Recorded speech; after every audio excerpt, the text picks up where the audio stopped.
Oh man, that song slaps. It's a toy kind of mood. Episode 186. I'm Travis Moody, your host tonight, right alongside Baldy Locks Reviews. What it do? What's up, neighbors? How's everybody doing?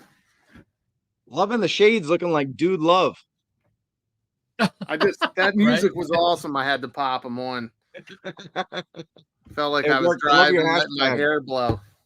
Love your hashtag too. White vans with puppies and candy. We got talking a lot of vans. It's gonna be Van Day over here at a Toy Kind of Mood. Speaking of vans and guys who ride them with long sirens, it's Tony Sfigs. Hey, what's up, guys? Back, awesome to be back, man. It's been a while. Been a while for ATKM in the house. It has been a minute. So the first 30 minutes or so are going to be a toy news kind of mood, but we will welcome back Ace to ATKM HQ. We discussed some great topics in our pre-show, so it's going to be a hot show. Looks like we already have a hot crowd. We'll say hi to some folks really quickly because we got a lot to get into before that. I see some crazy long question paragraphs. We'll save that for when Ace gets on. Love the energy here. What else we got here? Hey, Baldy Locks in the house. Yo, neighbors. Love that guy. Rich, what's going on, man? GI Bro, what's happening? Always good to see you. Can we play Welcome Back, Cotter? Well, it's Welcome Back, Frank. So it wouldn't fit, but no, we cannot play that. We'll probably not make any money if we do that. All right, let's do it. And like I said, yeah, right here. So let's Toy Kind of Mood. Travis Moody says, we see questions already. We will address questions with the current topic on the screen. And if not, we will save them for the Q&A at the end. We will have time for a Q&A with A. A says he's good for time with us. And we don't want to keep him too long, but we'll do our best. Andrew Davis, what's up? Let's go, Ace. Give me one of each. Yeah, for sure. Gun Bunny in the house. And if you missed it, welcome to the Terradome with Tony's and KJ, Black Genghis, Tony's Figs. Gun Bunny was on there last week. How'd that go, Tony? Oh, it went awesome, man. It's crazy. Always, doing the customs live on air with the camera right on top. You're trying to pay attention to the chat, trying to pay attention to what you're doing, but we did a pretty good job, I'd say. Awesome. Yeah, looking forward to how many like what are you looking to when are you looking to record the Terradome? I think it's going to be sometime next month. It's weird with all the schedules going around with the trying to hit Thursdays, so like trying to hit crazy, once a month, kind of maybe. Yeah, maybe once a month, maybe twice a month. Yeah, we might not have. We don't have to customize something every show as long as there's tools and tricks of the trade involved. That's the cool thing. Right, and it looks like we're gonna see some new names tonight. Ramen Toy is a hot brand. Got some hot people. So hey, Princeton Phalanx. I haven't recognized this name before. If you're new to Toy Kind of Mood, you enjoy the show tonight, give us a subscribe. We really appreciate that. All right, like hey, KJ in the house. We were just talking about that. Pity the fool that don't like the video. Cool. Left Coast Graphics. Yeah, see, I'm seeing all kind of new folk. Love it. Love to see it. Chops evening. What's happening? TK Storm. What up, my dudes? Yes, we are back on Wednesday. Speaking of which, Baldy, he's going to be picking up a lot of slack as well as Bobby because we got 5 shows lined up for Wednesday. What do we got next week? We got the 4th anniversary of a Toy Kind of Mood. Tony, you've been with us for a while. How long you been with us? Oh man, maybe 3 years. I wasn't here for the first one, I don't think. Maybe at least 3, maybe. I'm thinking, wow. 2.5 to 3. And then Baldy, a half a year? Are we there yet? Yeah, but hanging out with you, it feels like 10 years. Right. Especially at JoeFest, right? But that was great. Oh, look at this. That was awesome. A celebrity in the chat. It's good old Larry. I've got power back. Do you lose some power over there? Yeah. He lost power. He had a storm out there in Michigan. Well, he always has the power. I mean, it's a punk with toys. Terradome. Figure Fight Club. What's good, man? It's going to be a good show. We got a lot to get into. So look, we're going to have to get into it. 80s pop culture. What's up? Like I said, you're new to the channel. Like what we're doing. It's going to be awesome. Join the club. Get us to 5K. We're almost there, guys. We're almost at 5K. But people who nailed their numbers 325K. It's Brutal Realm unlocking their primal beast. Shout out to James Harkness, David Vonner, and the squad over at Realms. Brutal Realm, they crush their goals. Baldy, talk about maybe this campaign and what you've seen of it, or any word of it. I think it's pretty impressive. It's fun. I like the new designs. It's definitely interesting. It kind of evokes that new feeling you had when you started to see this kind of stuff as kids. I'm interested to see where this goes and how far it goes. I'm excited for these guys. And on screen, yeah, it's the Primal Realm. They got unlocked at 325. I think that unlocks everything from what I know. There was a couple other unlocks. We got the Lion Lord. He looks a little familiar, right, Tony? A little bit, just a little. But that was the 10th unlock, 300K. That happened. All this happened yesterday. I think it was like I saw a post for Athena, the warrior goddess, at like, what was it, 250. And then dude, hours later, we got the Lion Lord. So congrats to that team. And the big news on that is we got our 4th anniversary show, right? We got our 4th anniversary show next Wednesday. We got PulseCon preview show, then the review show. Then after that, Brutal Realm will be on a toy kind of mood. And man, the legend David Vonner, Toys That Made Us and all that, and Toy Biz. Can't wait, man. It's going to be, we got a hell of a lineup in the next 5 weeks. It's going to be freaking awesome. Let's see what else we got. Yep. And then here's some looks at some other characters that they got. And the big news, Baldy, is that you can pre-order these at BBTS now, which is pretty good. So you could either back the Kickstarter or go right direct. So that way, if you're a little nervous and you want to cancel and all that, they got your back. And I like the BBTS opportunity because if for some reason you have to cancel, you can. But the Kickstarter, I feel like it goes directly to, it's kind of like supporting local, right? Right. So it goes right to the creators. This really is a fun looking property, and who knows what the heck happened yesterday, but yeah, you're right. They just all of a sudden, boom, everything hit. So everything's available at BBTS, and you can see the different figures that they have there. You could check out their pre-order pages. It's got similar images like this on there and a little bit more info. And the prices, I think they're all like around $30 to $40. Maybe some are less, maybe some are a little more. But yeah, once again, just congrats to Brutal Realm. We can't wait. We'll see them in 5 weeks. I think it's September 25th. So that'll be a good show. Tony, you'll be on that show. So that'll be a good one. All right, next up, McFarland news. Call of Duty Spawn, Tony. What are you thinking of this? Hey, he's trying to cash in on all the military stuff, which is a good deal because he had, that's what Spawn was before he got turned into this. And then he, instead of using all his magic, he turned to all the weaponry and stuff. So it's familiar territory for good old Todd, but it looks cool to me. It's really cool. Well, our expertise, especially this guy, maybe the best in reviewing military toys, Baldy Locks. How you feeling about the militarized Spawn? It's actually a lot of fun. Just like Tony said early on, right? Al Simmons is the character's name, right? Am I right? Yeah. He's got the military background, and I thought this was really kind of cool. And it looks like Call of Duty, right? I mean, he was they added Spawn to Mortal Kombat before. Why not Call of Duty? Right.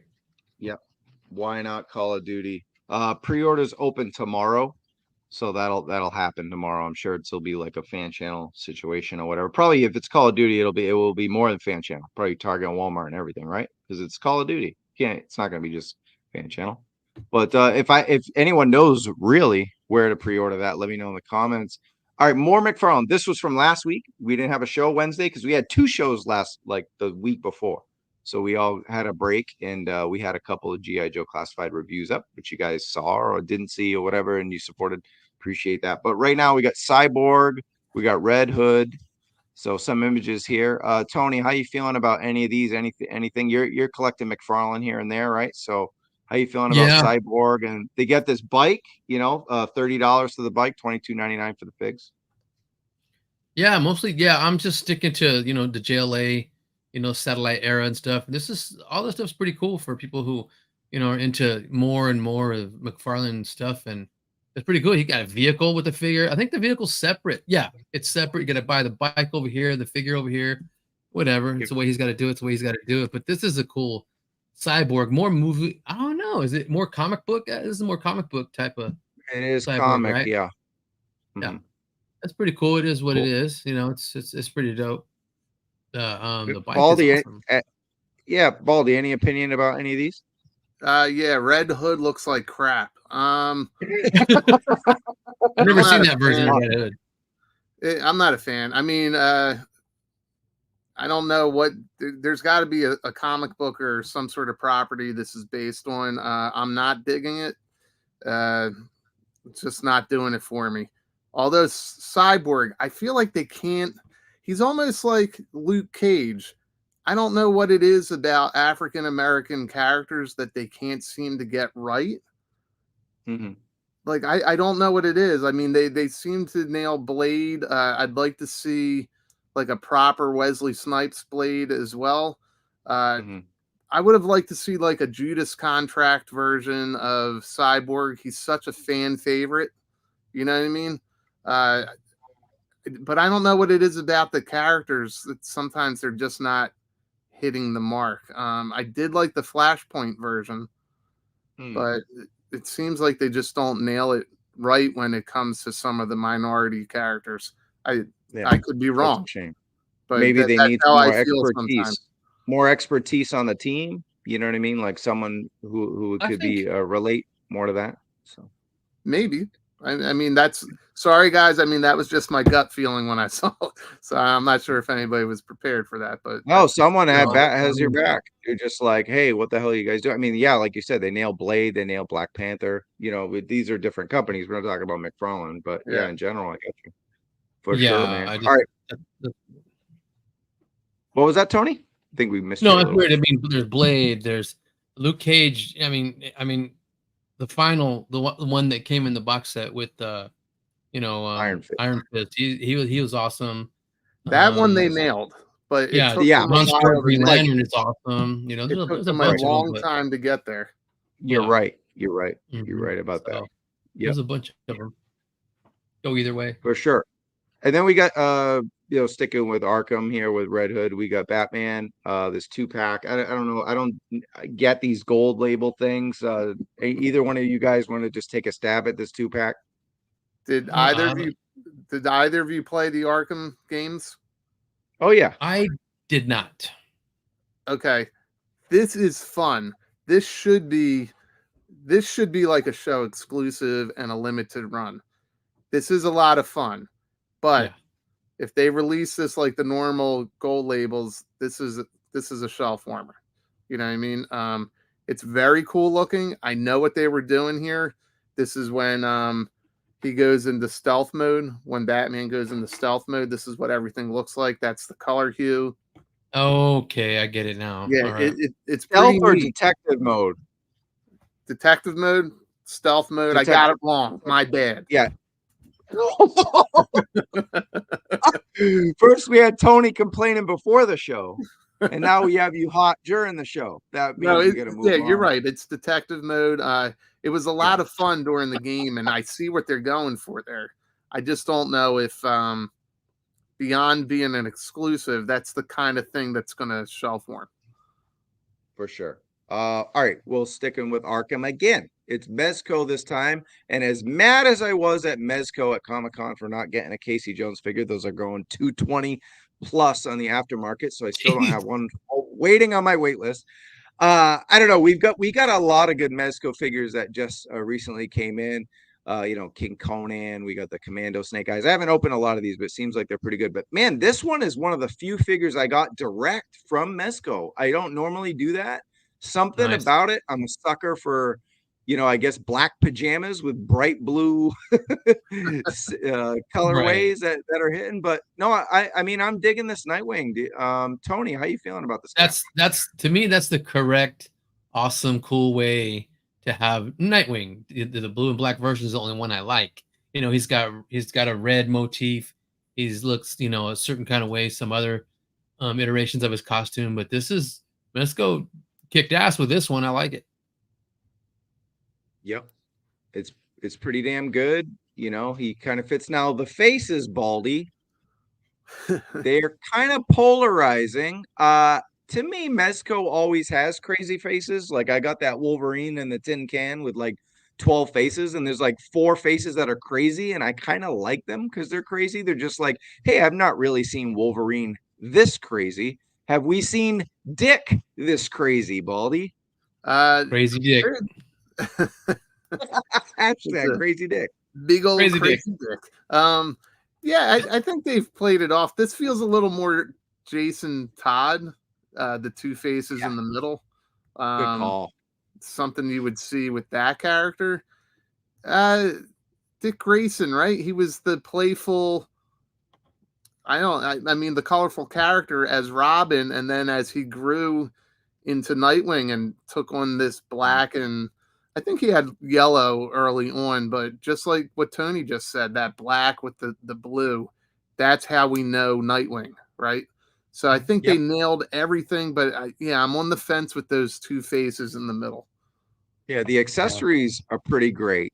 They got everything right. Like the staffs that that spin, the spinning effects to the the Eskrima sticks. Yeah, they're awesome. Yeah, I like that. I like that. Those, I always need to have that. You need to have those kind of effects with guys like Dick Grayson and Daredevil. You know what I mean? That'd be great. Yeah, absolutely. And then just look at the electric wire you got with the grapple hook. It's pretty great. So there's no complaints there. And looking at the faces again, that second face looks like it could just be Jokerized almost. Like maybe someone like Tony, someone we know, could paint it with a Joker face, and then it would make sense because it means he just got like poisoned or whatever. But but the rest of the faces aren't bad. The third one is kind of demented but kind of playful, and then he's angry in the last one, and then the normal stoic one. So I don't know. I've seen worse. So I it was enough for me. $95 for Mezco prices. I think this was fair. I think it was good. All right, moving on from Mezco, we got 2 events coming up, and it's the Fall Geek-Out from Target, and it will take place the entire month. So it starts this Friday, 8:30, and then the last one is the first week of October. And then the big one, we're gonna do 2 shows revolving around PulseCon. It's always seems to be kind of like our Super Bowl or whatever when it comes to a toy kind of mood, and there's lots of reveals, lots of pre-orders and stuff. So September 13th is on a Friday, so I guess we'll just do a preview on the Wednesday before and a review on the Wednesday after. We'll stick with our thing, but 10 a.m. Pacific time, 1 p.m. Eastern. Baldy, what do you think about these 2 events? Are you looking forward to any? Take it away. I could care less about the Target event. My thoughts exactly. I mean, we could probably. I would think that we would have seen a leak now if it was G.I. Joe related. I feel like it's usually NECA, right? NECA, yeah. I never said it right. McFarland, there'll be McFarland stuff, NECA stuff. Usually NECA took over like the last Geek Out, but this time I think we will get some other stuff because it's a lot of interesting thing though. Yesterday, I think it was the same picture shared multiple times, which I'm guilty of doing that too. But in certain groups, somebody found a Baroness with bike on shelf at Target. So are we seeing the possibility of a re-release? Was that something that dropped before it should have? Or look at this segue. Paul says, anybody going to try to use that Red Hood motorcycle classified? Well, you don't have to, because Baldy says that there's going to be a possible re-release. I'm not. For that. What was it called? The coil. The coil. Is that what it was?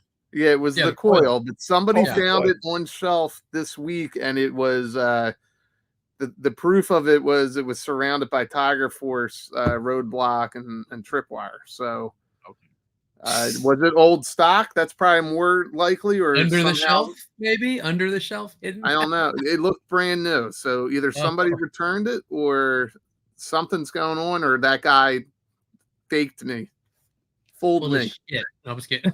Full of shit. Judge Dredd says, Tony, Judge Dredd says, I am not a geek, so I don't care about Target either. If you're watching the show or you're on the show, you are a fucking geek. Just saying. Judge see, Geek. look at this. Oh, Spec said it right underneath. You're watching the stream. You're a geek. It's about fucking toys, guys. We're all nerds and geeks. Own it. It's about fucking toys, Mike. Fought toys, Mike. Tony, toys. talk about either one of these things. How does it jiggle you or what? What does it do? Not yet. I mean, I'm not even. If I don't see anything yet for this, and then you're not going to until then. I'm not. Just wait until it drops and then see what's up. You know, none of these really, spark my interest. But I'll pay attention to the dates and check it out. But I'm not really. What comes out, and go for it. It's free for all. Check it out. I mean, it's cool, man. Cool. Yeah, I mean, PulseCon is always a good time. So we'll be covering the brands we normally do. Marvel Legends is having an amazing year. Amazing. They keep bringing time, it, man. So especially on my shelves. Yeah, there's been some good. No, it's a little too good. Marvel's doing a little too good that even my wallet said knock it off. Oh yeah, exactly. I know. I think it was early last year. I was at the crossroads where I was like, what am I doing? I need to get rid of Marvel. I've just got to stick with Joe. And then I think I got like a job or whatever. Wow. And I was like, no, I'm going to stick with Marvel. And I'm glad I did, because I would be trying to buy all those figures again that I like, because they're just doing so great. All right, let's move on from those topics. And we'll actually stick to Marvel Cinematic Universe here. I know this was like the most disappointing action figure reveal at Comic-Con, which we talked about, from Marvel for Bobby, who's not with us tonight, but shout out to Geeks Have Game. Go subscribe to Geeks Have Game on YouTube and Instagram. But yeah, he didn't like the Outriders. Baldy, are you feeling a little better than Bobby about this now that we see the pre-order renders? I'll be honest with you. I usually think the MCU characters are ass. Right. This looks badass. I don't know. There was something about this that I did like. And I think it, were they in the first Avengers movie or just in Endgame? Just in Endgame, I think, when they were trying to attack Wakanda, right? War. Infinity War. Infinity War, yeah. So they weren't the ones that attacked New York in 2012? No. Those were the Chitauri. Okay. But, the ones in Infinity War were much more vicious. And I thought this was kind of cool, to be honest with you. I'm not getting them because I don't collect MCU, but for the people that do, I think they'll be pretty happy with these. They're pretty dope. Bobby doesn't like it. No, and so two things. I'm going to go to Bobby shit on Tony him right now. But your partner in crime on the Terror Drome, is correct, because he says he wishes he got these 5 years ago when actually being an MCU collector, right? Shout out to MCU collector, my guy, was hot. You know what I mean? Like, I'm sure Bryant's like, why is this my name? I review everything because no one's buying MCU stuff right now, right? So it's like, dude, like, but now you're coming out with this now. I mean, better late than never. I don't know. I think this might be. It's the ultimate joke, right? Army builder, 5 years later, 5 years after the snap, they came out. Oh, that is. Oh, you got it. You owned us. But yeah, I mean, here's some close-up looks at them. I mean, yeah, they're great, but not now. Like, do we care now? Yeah, exactly. It's weird. It's I don't know. But for diehard MCU guys, yeah. I mean, they're the cool, crazy aliens that are trying to kill themselves getting through the force field in Endgame. I know what they are, but man, wow, we should have had these a long time ago, but better late than never. And then it's a cool army builder, but I'm like Baldy, I don't do MCU unless I'm looking for a head sculpt or something, you know what I mean? But for the people that do have a bunch of MCU collections and teams. They look kind of good when they're all together, but it's just not my thing. That's just me. Yeah, and I don't think the time. I mean, I get what some of you guys are saying. Like we should have gotten it as a movie tie-in 5 years ago, but we're just now getting a proper cantina from 1977. So, that's like, a playset. Who cares? Who cares? I mean, whatever. Yeah, you shouldn't cry about it. You're getting it. Jesus, you're getting it. Knock it off. Yeah. I want to get to 3 comments so we can move right along. Oh, will these be difficult to army build? No, because I don't think they'll sell out, and they're 2 in a pack. So buy 2 packs, you got 4. There's your army. Yeah. This is funny. This is the dick that everyone's waiting for. Hey, I buy MCU stuff at Ollie's. And a big fight club. Hell yeah. At Ollie's. Oh wait. Oh no, his comment was about Nightwing. Yeah, Nightwing. That's why I got it. Yeah, yeah. Cool. All right. And then we got this shitty news that you can only get this figure if you pay $100 to get digital comics from Marvel Unlimited. They do this every year. I think last year was like Daredevil or something, right? Mm-hmm. Do you guys remember? Yeah, it was Daredevil, right? But anyway, there's the cover art. It was a variant cover from Declan Shelby, 23 of Moon Knight, and then it was the Iron Amazing Spider-Man Moon Knight character. So there you go. It's the yeah, so it's a limited edition Night Spider, and you can only get it with this thing, but it does come with a Wolverine, pin from Scotty Young, the Wolverine Revenge #1 variant, the Wolverine meme homage from Annie Wu lithograph, and the Snick patch. So it comes with a bunch of stuff. I mean, I guess on the second market, the figure could be worth $99, so you get like a bunch of unlimited comics and all that stuff. So I mean, in hindsight, it's probably not that bad of a deal, but it is behind a paywall, Baldy. Yeah, and that doesn't bother me at all. I like exclusives. I think it's smart. This is a reward for the people that get that. Exactly, and David. Just like you said, flip it online and you pay for your year. I think it's kind of cool, man. I've never seen this version or this mashup before, and it's kind of neat. I like how they made the crescent moon out of his cape. It's pretty cool. Yeah, I think the artwork is badass, but the figure looks like shit to me. The arms and it looks like ass, dude. I'm like, it's dark black. I mean, over here you got the gradient grays, and the artist can kick ass all over it. But the art. Well, it looks like it just looks like a crazy nasty kick bash from my bottom of my like they were trying to emulate what you just said. So maybe in hand it looks better. Like that's not a great picture. No, Jean Shoe Spidey. Yeah, but whatever. Cool. I like the Snicker patch. yeah, right. Like we like all the other stuff. All right, so the main event of our Marvel Legends and toy news before we bring on Ace is Punisher talk. We're gonna welcome back Ace, but it's welcome back Frank time. War now Journal. We're talking. This was one of the landmark moments of the Marvel Legends panel, which was really good. There was a lot of stuff. There was ROM, there was all Dragon Man, all kind of cool stuff, right? But I mean, getting Punisher back, we know how controversial that's been over the last 3 to 5 years, kind of joining Hydra, changing logos. And here we go with a War Journal classic 2-pack. You can see the back of the box on the right, and then the 2-pack. And Tony, take it away. Oh my goodness. I've been waiting for something like this, a good, Jim Lee-esque Punisher. I've been waiting for a Bushwacker figure. Everybody thinks he's gross. I can see why. He's got the, oh man, I was reading up on Bushwacker, and it's like, he's like a cartoon. He's like a Looney Tunes. I think he swallows ammo. He swallows his ammunition, and then his body puts it where it's supposed to go for his weapon. I gotta ask you guys this: awesome. Have you ever watched or read the graphic novel or watched the AMC hit Preacher? Because we had our space, and now we got our testicle arms or something. Like this is, I think Bushwacker would be perfect in the Preacher universe. So any Garth Ennis fans, he also did that as well. But to answer the figure 6-pack, he's a cyborg and he's kind of a mutant. He's got some kind of mutant stuff going on with him, I read.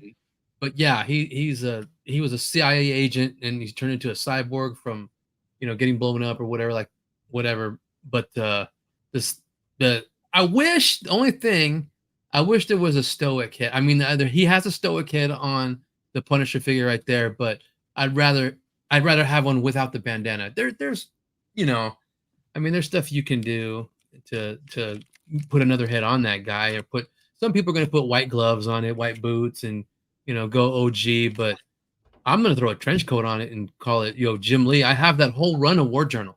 Yeah, badass. You were just commenting. I'll get to Baldy in a sec, but you were just commenting on this, right? So this says it's a dope Punisher, but he doesn't have boots. So you were kind of just talking. Oh yeah, he doesn't have I think Earl's talking about they don't have the white. I mean, he's changed. He's gotten more stealthy in this one, but I think because look at the comment right there. It matches. Right. Oh, you have white boots in the middle because it's War Journal, but there were moments in this series where you get the black boots on the right. In the series, he's got jeans on, they're ripped, and shoes and stuff, but then he's got he goes back to the suit and it's all black. It's just paying homage to Jim Lee's early War Journal run, and I have the whole collection, and I'm just real happy to get this guy in there. And the weapons, we got that same that grenade launcher, kind of like the MP4 grenade launcher style. That came with Eric Killmonger. Yeah, the M4, the Uzi, the 1911, the Tech 9, the frag grenade. There's different hands, and the yelling Punisher face. That's fun. Oh man, look at that. Yeah, this is mine. I was on top of this order right when it came out. I remember you guys are putting the links out. It's awesome. And damn, Bushwacker looks dope there. He's got, I think Bushwacker's almost built on the motorcycle Punisher body. It looks like kind of. You're right. Yeah, it does look like it. Yeah, he looks. Except the collar is different. Yeah, big enemy of the Punisher and Daredevil and Wolverine. I do like that he's got the stealth look, just because it gives it a different style Punisher than we have. So amps up. Baldy Bushwacker. Oh, you got something for us? That's the biker. That's badass the biker Punisher you're talking about. I mean Punisher. Yeah. The arms are not that big. That's it. That looks like what it's built off of. Bushwacker's built off of. I can kind of see it. Yeah. Yeah, you're right with the legs. The legs. Yeah, the legs are from the first Hydro Man figure, I think. Yeah. Actually, now that I look, the biceps do look pretty big, so it could be. He was yoked on that bike, and this is more of a stealthy. I think straight up Jim Lee. Yeah, I think you're right. Yeah, Bald. Yeah. How's that? Frank, stop getting beat up. Let's get our friend on. Baldy, go ahead. Real quick, this Bushwacker, I don't know how that got past legal. How many people are going to make that little penis effect from The Office where it's coming out of his pants with that finger? I don't know what you're talking about, sir. I think you're very vulgar and filthy. Yeah, I am vulgar and filthy, and I don't know how that got past legal. How the heck did they get that hand past legal? He morphs that shit into a 5-barrel gun. And this is cool. Now the face sculpt that's crazy makes such sense when he's just biting on the grenade. Oh, they nailed this. Yeah, that makes sense. That's awesome. Yeah. That Punisher. Take that, bitch. Yep. Yeah. All right, guys. I think it's time though. We're all in on that. We're gonna talk more about the Punisher, obviously, right? With our special guest, because we are going to welcome back not Frank, but Ace to a toy kind of mood. It's been a minute, man. I mean, we saw you at JoeFest, but it's been a minute since you've been on ATKM. How are you doing? Hey, Travis, Zen, and Tony. I've been good. Thanks for having me back on the show. Awesome, man. So what time is Good it to have you back over there? You're in Singapore, right?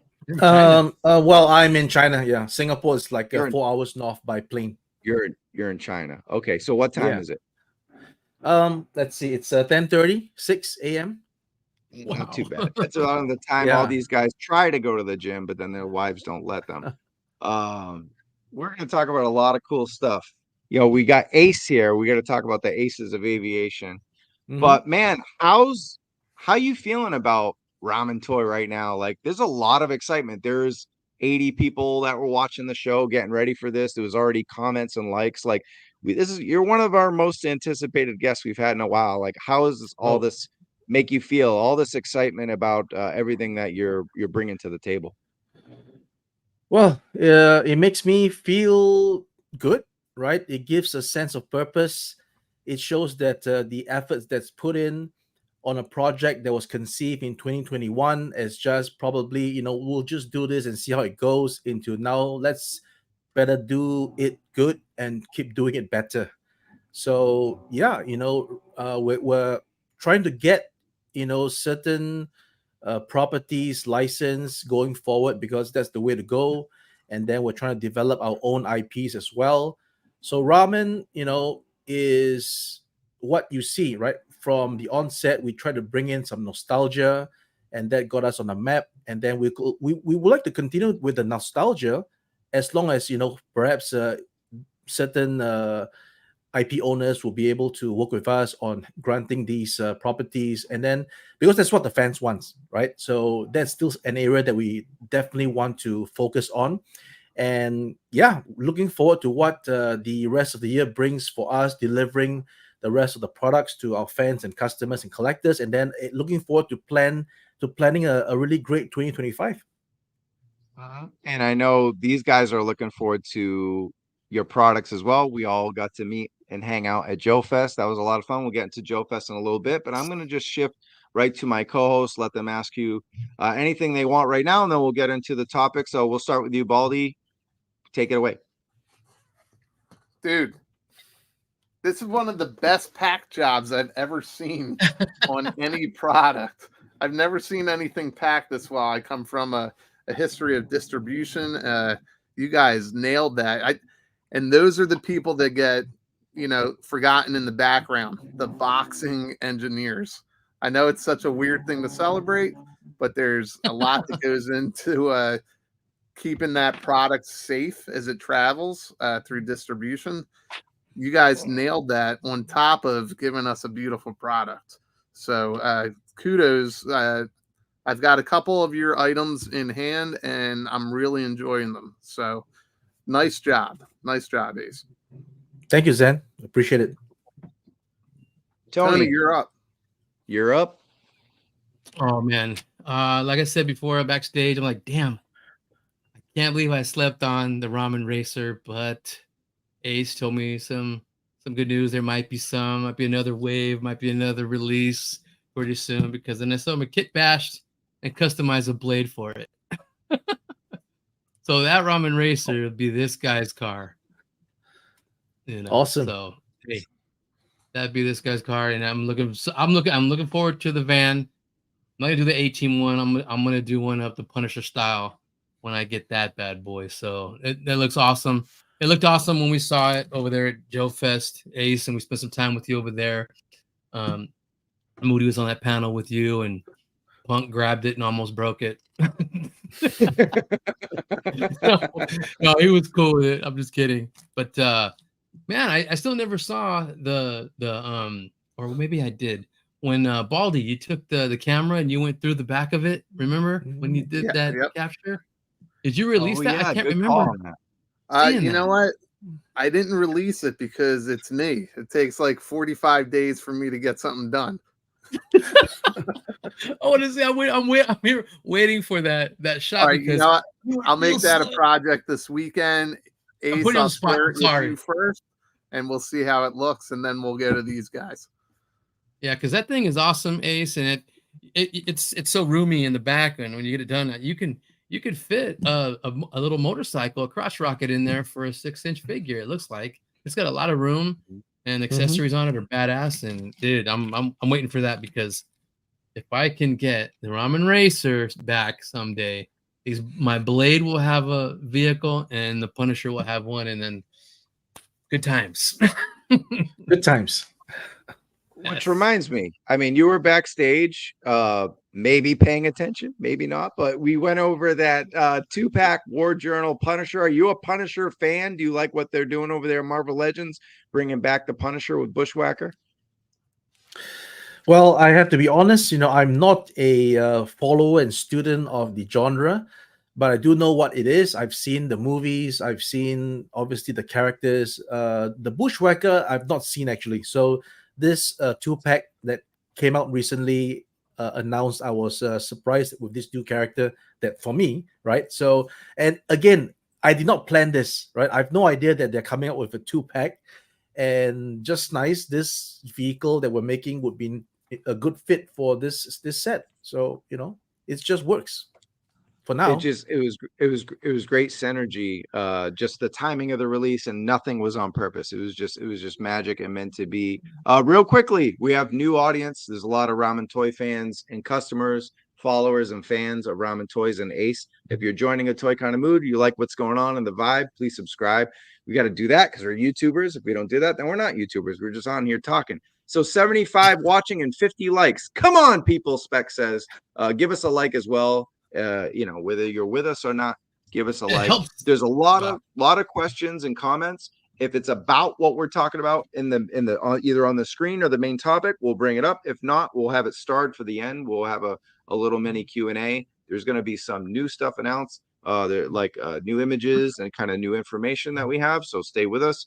But in the meantime, let's get Ace right into the Aces of Aviation. Quick shout out to our friends over there. B's Battlegrounds. Bobby B did a terrific review breaking down the three figures and the bonus item that comes with it. So first thing I'll just ask right off the rip, Aces, how do you feel about the reception and the reviews of Aces of Aviation, and how are the sales? So the reception, reviews, and sales on the Aces of Aviation. How are you feeling about it? The sales are okay. So what happened was when we did the pre-order and we wanted the bonus item out to customers, the only way to do it was to sort of do a gimmicky promotion that when you get all three, you'll get the bonus hit. And we sort of placed it as a PowerCon exclusive so that you have only the days of PowerCon to pre-order that. And the whole idea of that is to see the sense of urgency, right? Is there enough people buying into this little campaign? So after the PowerCon, the sales were actually not really there. And if we had closed it as that, then today we'd probably have a very, very limited supply of these bonus hits. And everybody would be like, probably having to see it on eBay for ridiculous prices because of the scarcity. So we extended the offer as it stands now. It's still available. So obviously there'll be some people who are not pleased. I thought you said this was a PowerCon exclusive. Why is it now still available, right? But I guess it's an executive decision to make it such that we know that people want it. Maybe people don't really understand what it was. People don't know that it's available, and if we had just cut it, then we'll probably be left with lots of wave one figures that nobody wants to buy because it's not going to get you the bonus hit. So we extended it to now. As long as you buy the full set, you will get the bonus hit. And it's also another strategy for us to sell the figures, right? Why? I mean, every single business that you make, you want to sell your figures. So we don't want to be left behind with a certain character that's not sold. So it's all like marketing decisions. As for the sales wise, we have already allocated the production. We're not like making more. So once the wave is done, we are selling out until we're sold out. So I think last time I checked on the inventory, there's about 200 sets left. So that's what we have. And I guess it's good to see people enjoying the figures right now. Again, I think it was a sleeper because people don't really know what it was when we presented the prototypes at PowerCon. And as I always said, the final product must look better than the prototype. So the prototypes were indeed not as nice as what Zen is holding up right now. And apart from maybe some issues with the sticker not adhering too well to the curvature of the arm and all these things, which can be easily solved by applying some hair dryer heat onto the stickers, and then you sort of press into place. I think we're good, And then of course, one other aspect that I look to improve on is actually the helmets. So that we actually made the helmets out of ABS, and in order to do that, the helmets are produced as two halves, because as the helmet as it is, the cavity inside is bigger than the entrance, so you can't actually extrude the part out from an actual one piece. So the decision was to make it into two pieces and glue it together. There was some puttying for the seam lines to sort of smooth out the seam line, but in the end there could be a tendency of breaking it in half still. So I'm actually revisiting the construction of the helmet, so hopefully we can announce an MK2 that will eliminate this problem. Yep. Beautiful. Yeah, I watched your video on your hands-on, and I love how direct you are with the fans. So first off, you mentioned we don't want the stuff on eBay on like an eBay exclusive, people call it, because things are short in demand, and it's just I think it looks bad on a company, especially like you're not an upstart, you've been doing this for a while, but like a thriving company, a booming company, you're not Hasbro or anything. So it looks bad if you only make it limited. But then again, it's not your fault, right?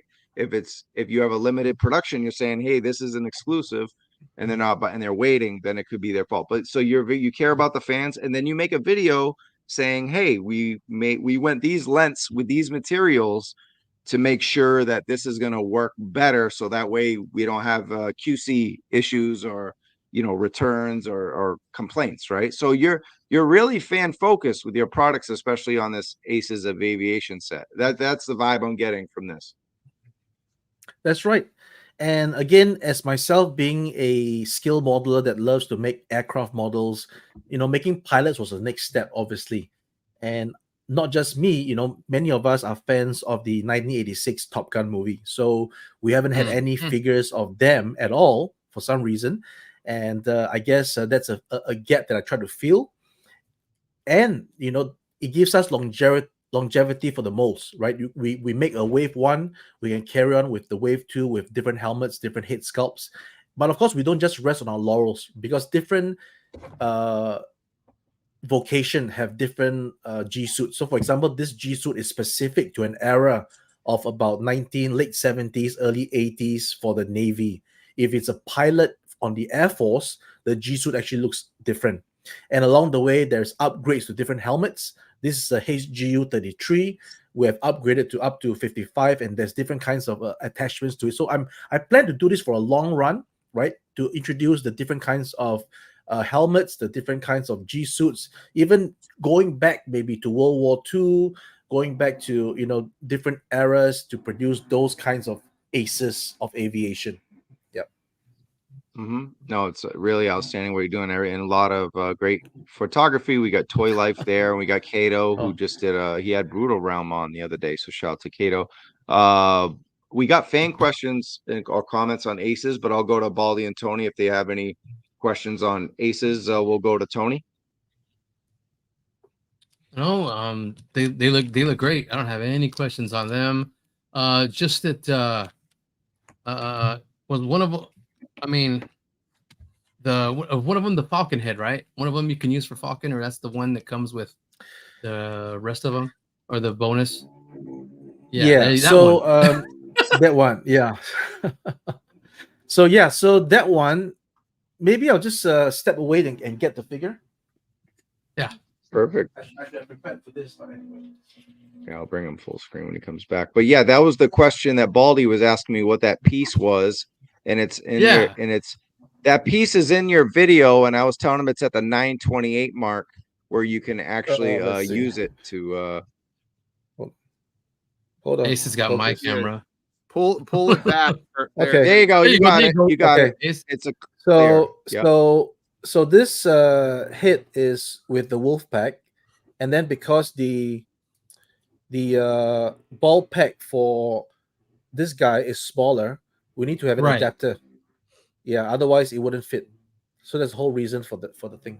I see it now. Okay, got it. Ace, that is true, just fan service. I like that you included that. I think a lot of people appreciate it. At first, I was like, "What the hell is this thing?" and then these guys very quickly very quickly pointed me to your video. I wasn't even aware of the video that you had put out there. Me neither. I was like, I watched the video and I like how you just boom, address it. I like how you decided to test the strength of the helmet, and right away you're addressing the concerns head on. So I do have a question about the helmet because of the rigid design, and you said that you might revisit how you do the construction going forward. Instead of ABS plastic, what do you think you could do to kind of still keep the form factor, because that's why you went with ABS? But additionally, this is freaking brilliant. I love Okay. it. that's awesome. It is so well done. I don't want you to lose that with another type of plastic. So what kind of plastic could you use, maybe? Well, so for the actual helmet that goes onto the head, we are going to look at PVC. And then for the visor and the top section, it will still be ABS. So I'm currently R&Ding this prototype. Let me get it done and successful, and then I'll share with everybody on how we can implement it for Wave 2. Yeah. And that's what I like about you, Ace. Straight into the point, and you're telling us, like, okay, yeah, we're seeing this, and maybe moving forward we go to this. All manufacturers do it, so sometimes it's a little weird when you get the loud voices online that complain about stuff. But Classified had gummy weapons. Valiverse figures, right? They had issues early on. McFarland figures, they were gummy or arms were sticking. So all manufacturers have different things that they can learn from and move forward. So I like the way you address it. Yeah. So in addition, there might be calls about why didn't you do it right in the first place? Then it comes the case of, everybody's learning, and there is no actual argument about don't let me be part of your experiment. No, we thought that is the best way of doing things when we did it. Everybody does. And then it's always on hindsight is 2020, right? You can see how you can make it better. The iPhone was the best iPhone ever until the 16th iPhone, which is the best iPhone ever, right? So, so we don't come up with the best on the first. Otherwise, there's no second, there's no third, nothing. Wait, I'm going to disagree with you on that one, because yeah, this is amazing. I like that you put the wire in there. Just to kind of, for any type of posability or photography. It's amazing how something as simple as a wire can really change a product. So you nailed this one on the first try. I think so. Thank you. That's awesome. Guys, let's get into some fan questions, concerns real quick. We got a lot of topics to cover. We're going to cover Aces of Aviation, the REV, and the bread cars, and then some other topics towards the end. Right now it says Iron Eagle for Wave 2 of Aces of Aviation, LOL. Woohoo! And then someone mentions an Iron Eagle reference. So I don't know if you want to address that, Ace. Iron Eagle. I just downloaded the movie on torrent to see what I could reference. Awesome. Yeah, because there is we are not, there's no quick accessibility to all these movies where I'm at. I can't just go out to a movie store to buy DVDs or videotapes, and then it's not available on YouTube. It's not available readily online. But I do have a VPN that brings me to the US side of things, and I see Tubi. I was recommended to Tubi, but Tubi only has Iron Eagle 2. It doesn't have Iron Eagle 1. And then I actually had to spend the last 4 days downloading a torrent. I'm not sure if that's even legal, right? So don't watch part 2. Don't watch part 2. But but yeah, so it's okay. This is a toy podcast, not a video one. Okay, so I think so Iron Eagle is downloaded. I'm waiting to see it and then get some, because I saw it back in the day and I have no idea about what it is now. So I need to go back and revisit. Yeah, I just know that it was ridiculous. It was ridiculous to fire off the M61 cannon while not flown. It's like on the runway. So I don't know. Cool. Yeah. All right, let's get to this one. I wish I could have went to PowerCon a couple years ago. Will you be there next year, Ace? PowerCon. Yeah, we are definitely gonna. We have already earmarked our trip to be at PowerCon, and Beautiful. hopefully JoeFest as well. But I don't know. PowerCon for sure. JoeFest is a iffy. Yep. Well, you better reverse that because we're Joe. I think we're a staple at JoeFest now after the panel we Staple, had. okay. Panels. But where is PowerCon? Is it still Ohio or is it going to be somewhere else? Do you know? I think it's Ohio. I think it's Ohio. Okay. Yeah. All right, cool. All right, what else we got? All right, so we got some stuff for Aces. This was before the show. Travis, another Travis, Freeborn. Ace, if we order the AOA bundle of 3, since it states pre-order, when will it ship? As I cannot wait. I know that many received them, like Bobby B, and the reviews are awesome. Thanks. Well, first of all, my apologies if it still states pre-order because it's not. It's already in stock, and I think we have already changed that. Let me just verify it real quick. All right. Yeah, so it's actually an in-stock item that is not on pre-order. If it's pre-order, that means it's just a technical administrative blunder that we did not update the thing. So I'm seeing on the website now that it is not on pre-order. Yep, that's right. So yep, it was on pre-order before. Yes, I told my guys to change it because we have to be, abreast of the times and make sure that we have all these stuff updated. Great. Any plans from and this is from our friend David Warren Hernandez. We hung out with him at JoeFest. Any plans to release the F-14 fuselage, not the full jet with the cockpit fuselage? Would it be nice to actually have just a fuselage, a front section? To me, it's about aesthetics. Yes, there is some plans. There is some want to do it to fit the 112 figures. But whether or not we can execute it to the level that will make it look nice versus making it look weird needs to be further deliberated. Yeah. So yeah. Ground crew, Gun Bunny from Ground Crew. Ground crew. Currently no, because I'm not too sure if people wants to buy ground crews, but we will investigate. He's trying to sell 200 of Nick. Pete Mitchell, Nick Bradshaw, and Marcus Williams. I don't think we're going to get a ground crew yet. So go buy those and maybe you'll get a ground crew. Right. I think Michael Ironside, Jester figure been planned? Basically, I plan to do all of them. It just takes time and execution on how to get it done. So we just have to wait a little bit. And then the best case scenario is that if we land a license to just do it all, then we can just do it all. Yep. Yeah, awesome. Yeah, I noticed the Sundowner at JoeFest. I'm like, hey, that's Sundown. Yeah, Sundowner. Yeah, he's awesome. The helmet came out really awesome on that one too. Thank you. Cool. And Punk just alerted us. I guess we've been talking about this lately about the ads on live streams. And the reason I usually turn them on is because sometimes I'm not hosting and I'm working. And then if I forget, we don't make anything at all because I forget. But I'm here, so I just shut it off. So I apologize if you had to sit through a minute of ads or 2 minutes of ads. I'm so sorry, Larry. How can I ever repay you? All right. So anyway, it's off right now. So one of these guys has to remind me to turn it back on when we're done at midnight. All right, cool. We got to move on, guys. We got other topics to cover. And so this is what I wanted to cover. This thing was great. Wait. Ace, buddy. What about like a helmet? Damn helmet. Yeah, listen, I know. Is there a possibility that you'll do like a 4-pack of helmets that we can use in the future? I like that question.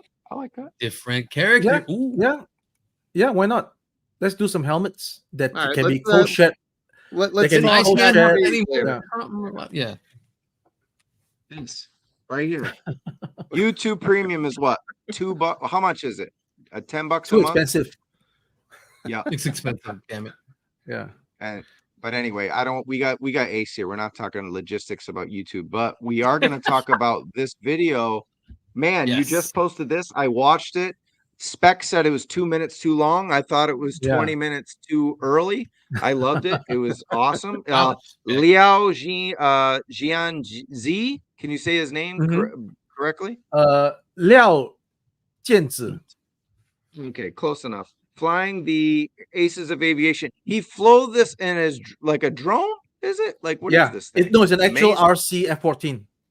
Oh, yeah. Remote control F-14. Look at this thing. Nice. I thought it was fantastic. I thought it was amazing. Tony, you're laughing. No, that was cool. I have to watch it. I have not watched it. You didn't watch this yet, so it is a lot of fun. It's a good use of an Insta360 camera, and amazing. Awesome. He did a nice job. It was a lot of fun. Yeah, that looks clean. Ace, how did that feel watching your figures actually fly through the air? I think it's a record. I think this is the first time a action figure actually flown at 1,000 feet. Is that First how time. high he got? Well, it's not that high. I think it's Or total 1,000 feet? distance, maybe. Yeah. Yeah. This is the first, right? For a real action figure, articulated 6 Yeah, inch that's awesome. to go up where no action figure has gone before. This needs to make like the mainstream media news. Like, forget YouTube and the toy world. Like, this needs to be on, like, you know, when there's not a lot of murders and crime somewhere, or when they got 30 seconds to talk about something nice, they could talk about this, because this is really, I mean, like, groundbreaking, right? And hear the I Kenny concur. Loggins right now. And then you get all the IP lawyers lined up to knock on whoever's Knock on your door. Yeah.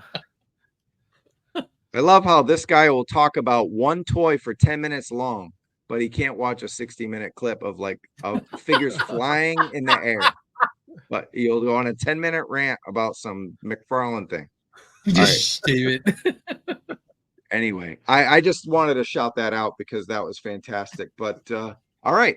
Another shout out in the YouTube world, our friend Mega J Retro. We were on the panel.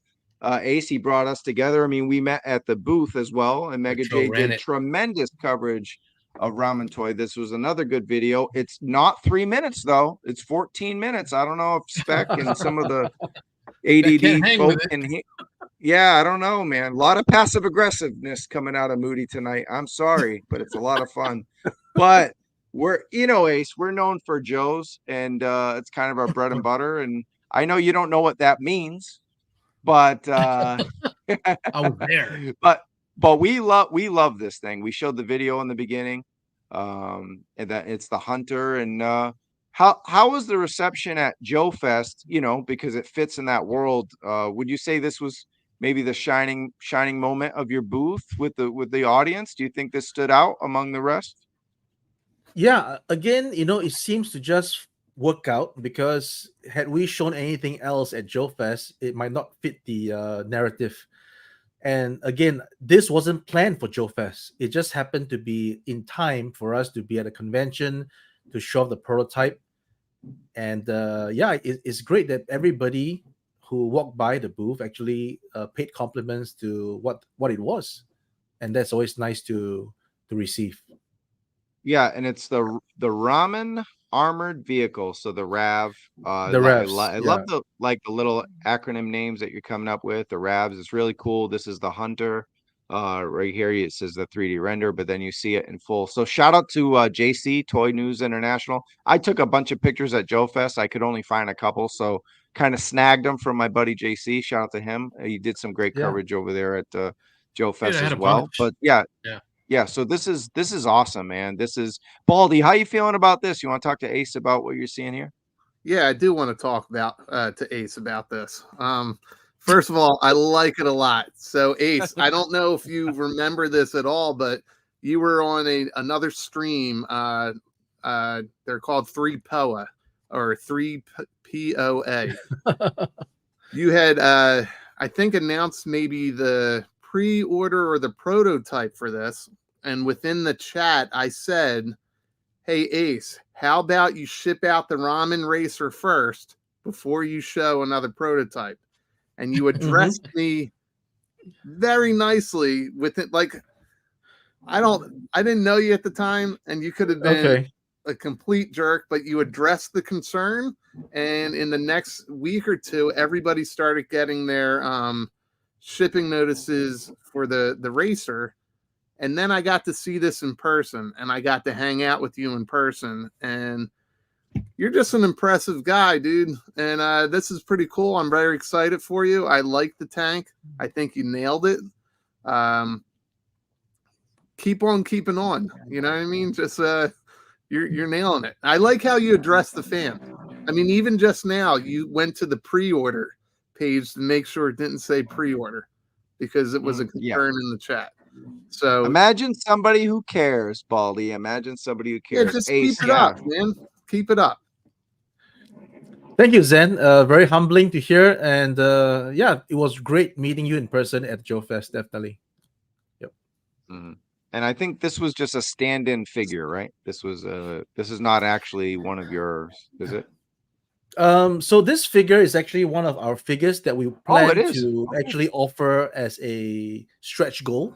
You know, Wow. it's something that I had in mind. You know, if the orders were sluggish, let's throw it in to say, you know, if you get us over there, we will throw this guy in. But so far, we don't have to use him just yet. But he's still available as a item that we can use to spice up the offer. Yep. Yeah. Is that booth toll or Or no, there's just a just tank commander. There's a tank commander. or the Tank Pittsburgh Yeah. Pittsburgh football team guy. But good Steel stuff. Yeah. Obviously, it reminds us of this. That's all we're gonna say. And then click. Yeah, click. Click. Just keep doing this. Just so they can't get us. They See that? can't get See us. what he did there? I don't that? see the See that? similarities. Yeah, you don't see anything. I don't John see the Cena- similarities. John Cena is Yeah. actually driving the tank. We don't see it. But yeah, here's some good stuff. Wait, I don't know what that is. Sorry. But yeah, there we go. It comes with a bridge layer. That name stuck. Ooh. Well, these are based on real world vehicles and real world applications. Is that correct, Ace? Yes, this is based on you know, real world examples that we sort of morph into our own design. Mm-hmm. How else do you like? What's that? Art imitates life, right? So Yes. Yep. Exactly. But a big question that I actually had in my notes, and Todd brought it up. I'm glad he brought it up so I could look at my notes. The early bird extension. This actually makes me thrilled because I have to get it myself. It said it ended August 20th. I'm glad that didn't happen. Again, another, you called an audible. Did you forget? Like, what happened with the early bird on this one?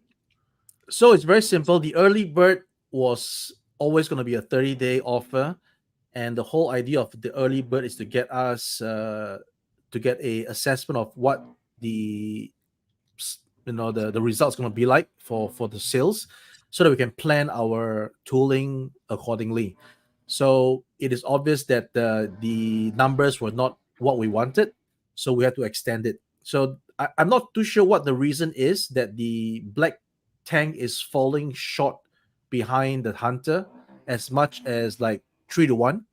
For every 3 hunters, you get 1 black tank only. So we are now releasing on 31st of August the opportunity to order the black bridge, the black rocket launcher, as well as, you know, fans who ask if the JoeFest exclusive desert color will also have the bridge layer and the rocket launcher. So let's just give it all, because all these colors would help us achieve the MOQ. And that's the whole idea, right? We do what we have to do every time to achieve that minimum order production. We don't want to stress the customer with a higher price tag, as we tried before, right? When we did the 80s Commanders, Apache Commander, the failed attempt, because apparently that story was a case of the demand just wasn't there. And in order for us to fulfill the demand, we had to raise the price so high just to make a few pieces, which was just not acceptable. So why not try to get more iterations of the same product done? In this case, it's okay to just make a different color of the same product. And that hopefully adds together, gets us the MOQ, and then we can keep the same price for everybody. And that's the whole idea. So we extend the early bird, a chance for people who are either thinking about it, don't have the funds at the moment, and we're still now offering the $50 deposit versus paying up full, right? So that's something that we have offered as an option. We just want to know what's the gauge of the orders, because it is a very expensive project to tool. Right. The bridge, the rocket, the turret, the whole hull. It's not simple. In fact, it's a much more expensive endeavor than the Ramen Racer. Oh, yeah. So we need to make sure everything is working for us. Otherwise, we don't want to suddenly run into a pitfall where we get ourselves in some trouble, and then that affects our progress and our growth. Yeah. It almost sounds like smart business. Oh, really? Yes. So I have a question for you, Ace. How many people work for your company, or do you work with? So we have a team in Singapore that comprises 5 people. That's right. And myself here. So that's, I think, 6. Yep. Okay. So just to kind of address, now I'm not saying it's anybody watching the show tonight, none of the subs, but people are very loud and vocal online, and they don't really understand that you are not staffed as Hasbro is, or as Mattel is, or any of the larger companies. And this is a different type of business model. You have to reach certain numbers. You have to reach a certain MOQ. You have to reach lead times. You have to also source all these different components to make the final product. So I don't think a lot of people really truly understand that. So when you're switching things up, there's a business reason behind it, especially because you're a smaller company. Would that be a safe thing to say? Well, I never want to have an excuse of, oh, they're a small company, or we're a small company. Never in my mind, right? If we are small, we do as we are small, right? We don't say, oh, because we are small, so please forgive us for all the screw-ups, for all the delays, for all the inequities, right? We don't do that. We are small, and we do what we can as what we are. Or rather, let's not say we're small. We are this size, and we will do as our abilities that allows us with our resources and our abilities, right? But yes, we have the limited resources. And again, what you see in the front is only what you see in the front. There is still monies that is in the background developing new stuff, right? It doesn't mean that with this effort on the armored vehicles that this is it, right? This is the whole thing. No, we have in the background still allocating resources and finances to develop the next thing. We're going to start drawing the next thing. We're going to start prototyping the next thing. Otherwise, it's going to be this guy. And once this guy comes to fruition, let's start the new guy. And then it means a 6 to 8 month lag of nothing. No, Ramen has always been doing things in the background ever since we got off the ground in 2021. And there's many projects that's behind that still have not yet actually made its pre-sales and pre-order milestone and stages. So we're still working on those. There's actually lots of stuff in the background, in the back burner, in the blue sky, so to speak, draw plans. So those are finances there. These are finances on the horizon. And as a business now, it's no longer just for fun. We have to manage everything so that the lights are on, the vendors are paid, etc., etc. Yeah. I want to applaud you right now, because maybe before last year, this past year at JoeFest, Ramen Racer, Aces of Aviation, seeing some of this stuff in person at the conventions, a lot of it was talk, right? And it's because you were working. But we've got figures. I'm saying the dream projects we're actually starting to see in person. We're starting to see updates. It's like now we're starting to see the culmination of a lot of these things, and you kept true to your word, right? You were saying, hey, this is what we're working on, this working on. It's like until we actually see it or people get it, and the reviews have been spectacular across the board. I don't really hear a lot of, there might be some delays. Like you said, there's some, you're trying to call audibles on Aces of Aviation, maybe with it was a PowerCon exclusive for this. And then for the Brit, the RAV set, you're like, hey, the early bird's going to be pushed back. There's like things that are and those are all positive things. They're not like, oh, we had a problem or whatever. You're just like, hey, I'm being real with you guys and we're going to extend it. So to me, it's all good news. You know what I mean? Oh, So yeah. I mean, do you feel the same way, or do you feel like there's some burden, or is any, I don't know how you said you're feeling good initially on the show, but I don't know if you want to address just like the past year. Do you feel like you're in a better place now than since 2001? Oh, definitely in a much better place. And I got 2021. my Sorry. I got Yeah. my first showcase thanks to you guys, right?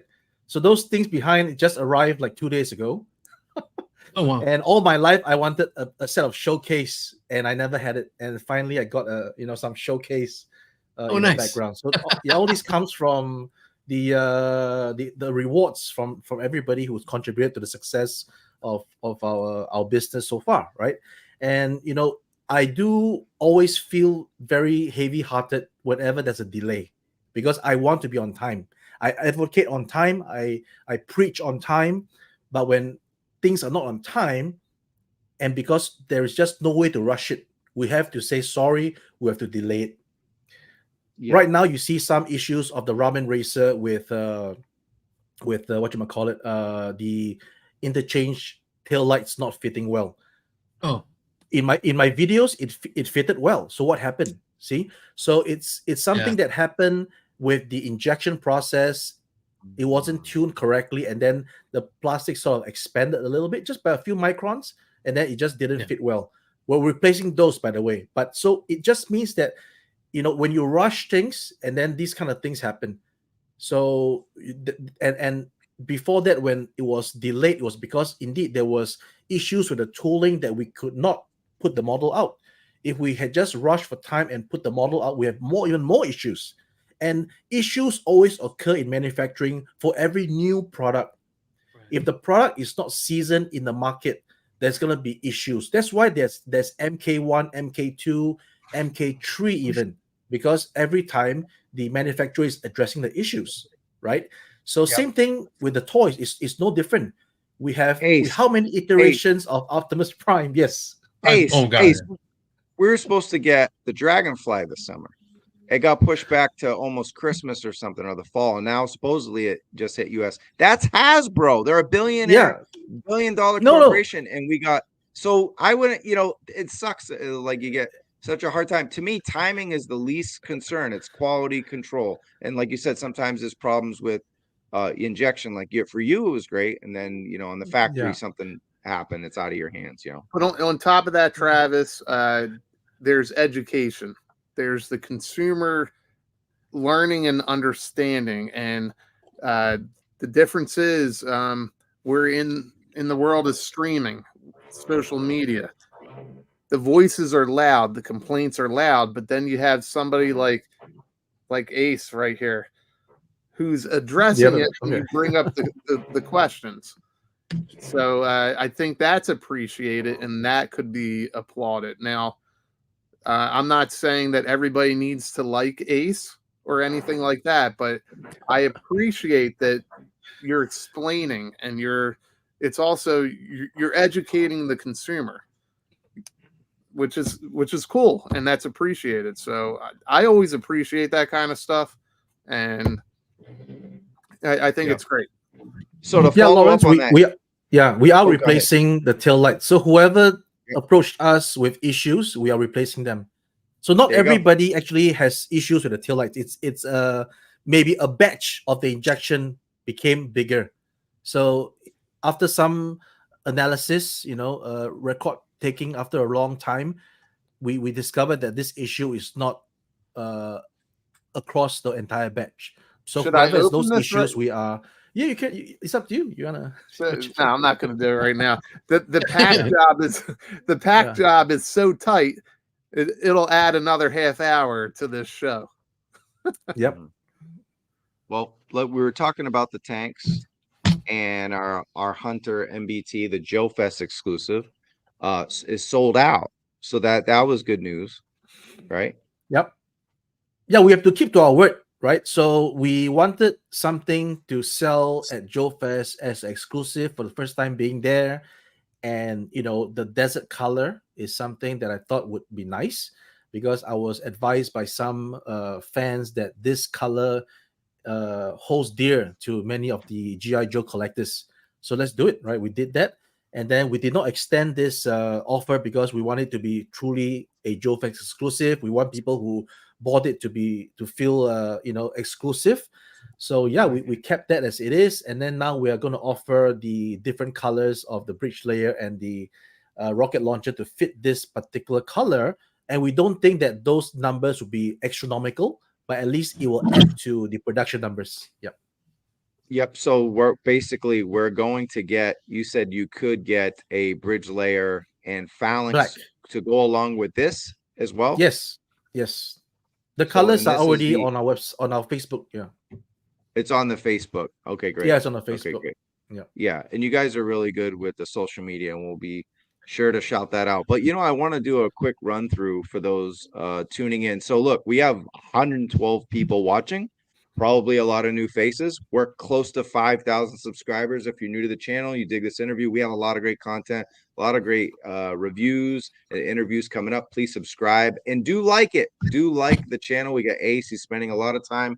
We're going to break down. We just broke down the Aces of Aviation if you just joined us, and we're doing the revs and then the bread cars, and then we'll have questions. I see a lot of comments. I got stuff starred. Don't worry, we're not ignoring you.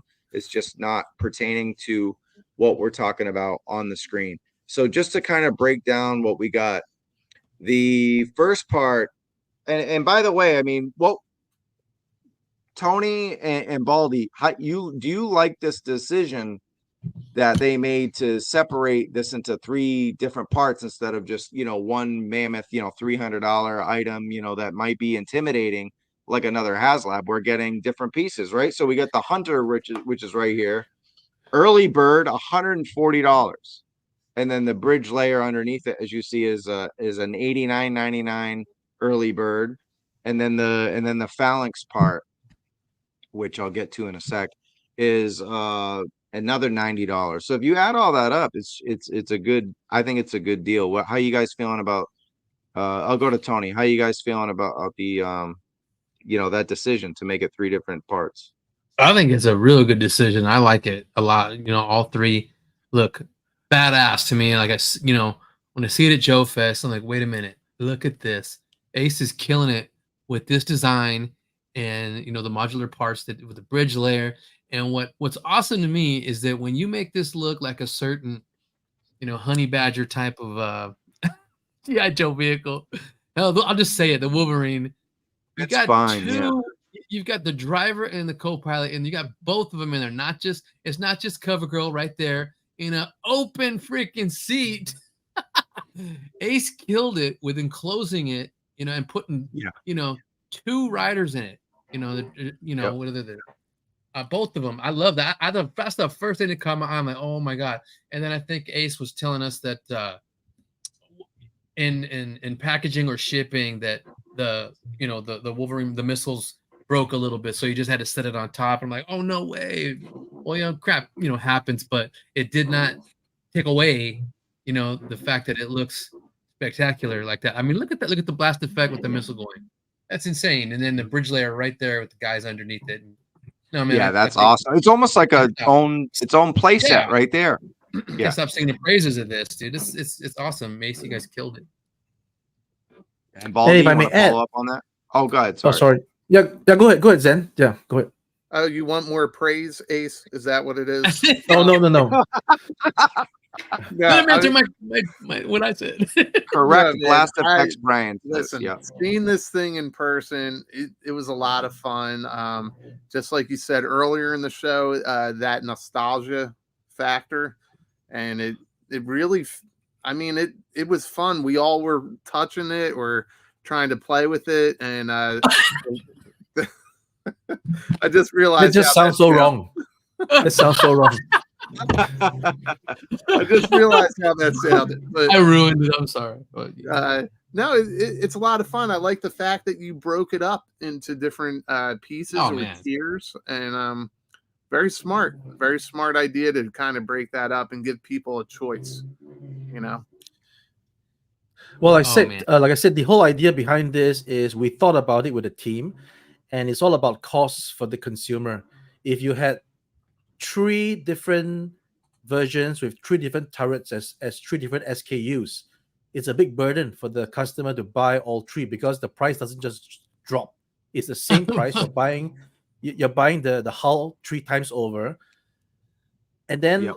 some people just want to mix and match. So let's just Right. give one hull, give them the option to have the different things swapped out as and when Yes. they like it.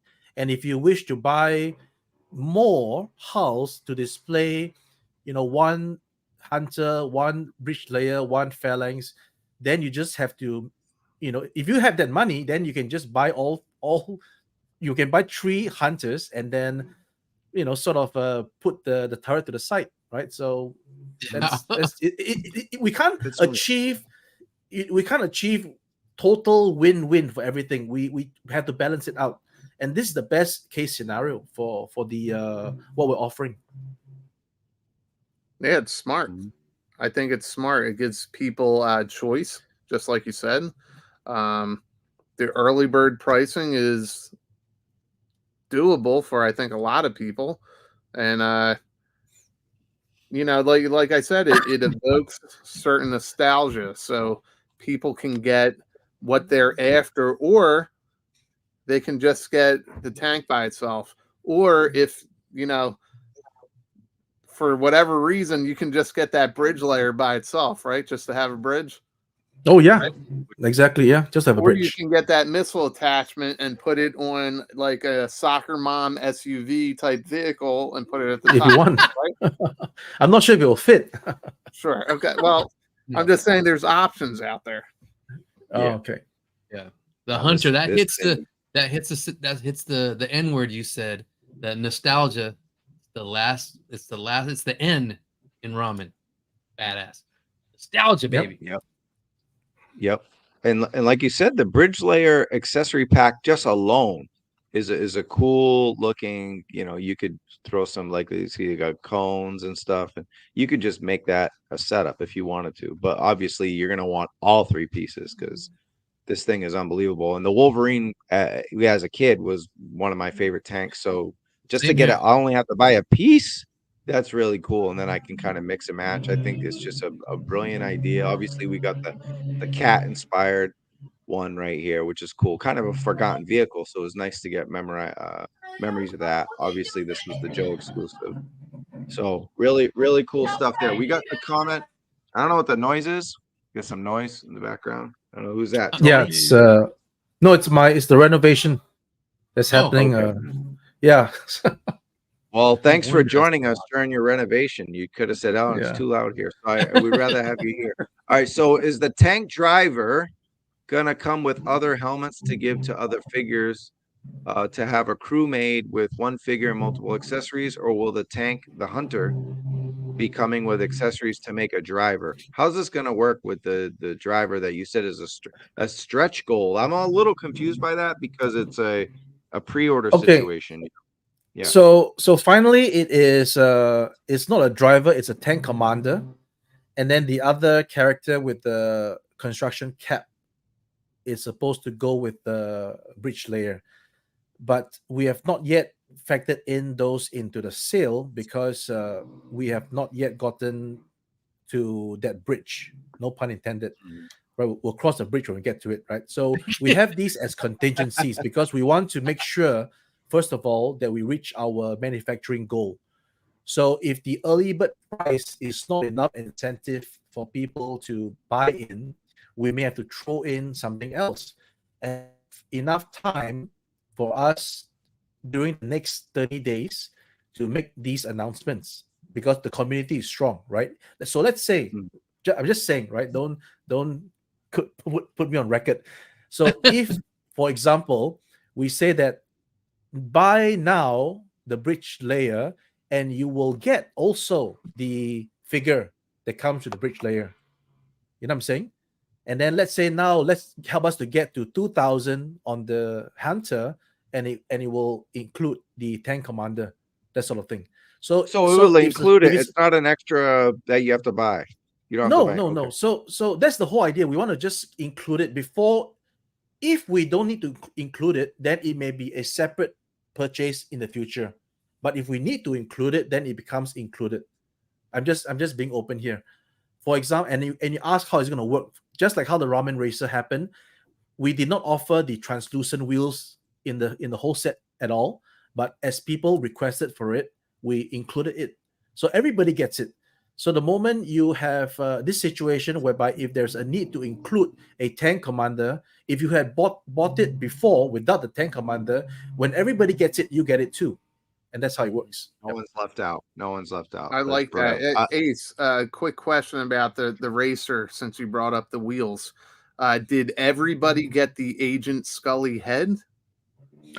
No, that was very clearly stated to incentivize the early purchasing of the Ramen Racer, that for the first 1,000 orders, not the 1,000 customers, right? Because one customer can buy 2 or 3. So even if you had bought 2 or 3, you actually got 2 or 3 hits. So the agents, the skull, the flame hit was actually a giveaway for the first 1,000 customers only. And then as we approach the end leg, we say that if get us there, the last like 100 or 200 people also get the flame hit. So we're trying to get to the goal to get people all the stuff like the translucent wheels. So it was an incentive so that people can get everything. So I apologize to those in between that didn't have the flame hit, and it's like, why am I in the middle and the last guys get it? No, because the last guys were the ones helping out to get everybody those tires. You know what I'm saying? So it's like try to understand what went on. So it's funny. You explained it just now the same way I explained it to somebody about 6 hours ago. Oh, wow. So Okay. I got it right, and that's the reason I asked. That's why There was a certain gap. What was the final number on that? Can you share that with us? I think we finally hit 2,000 pieces of Ramen Racers sold online. Okay. Yeah. That's a lot. So it's 2,000, yeah. That's great. Oh, that's fantastic. We got a couple questions I want to address about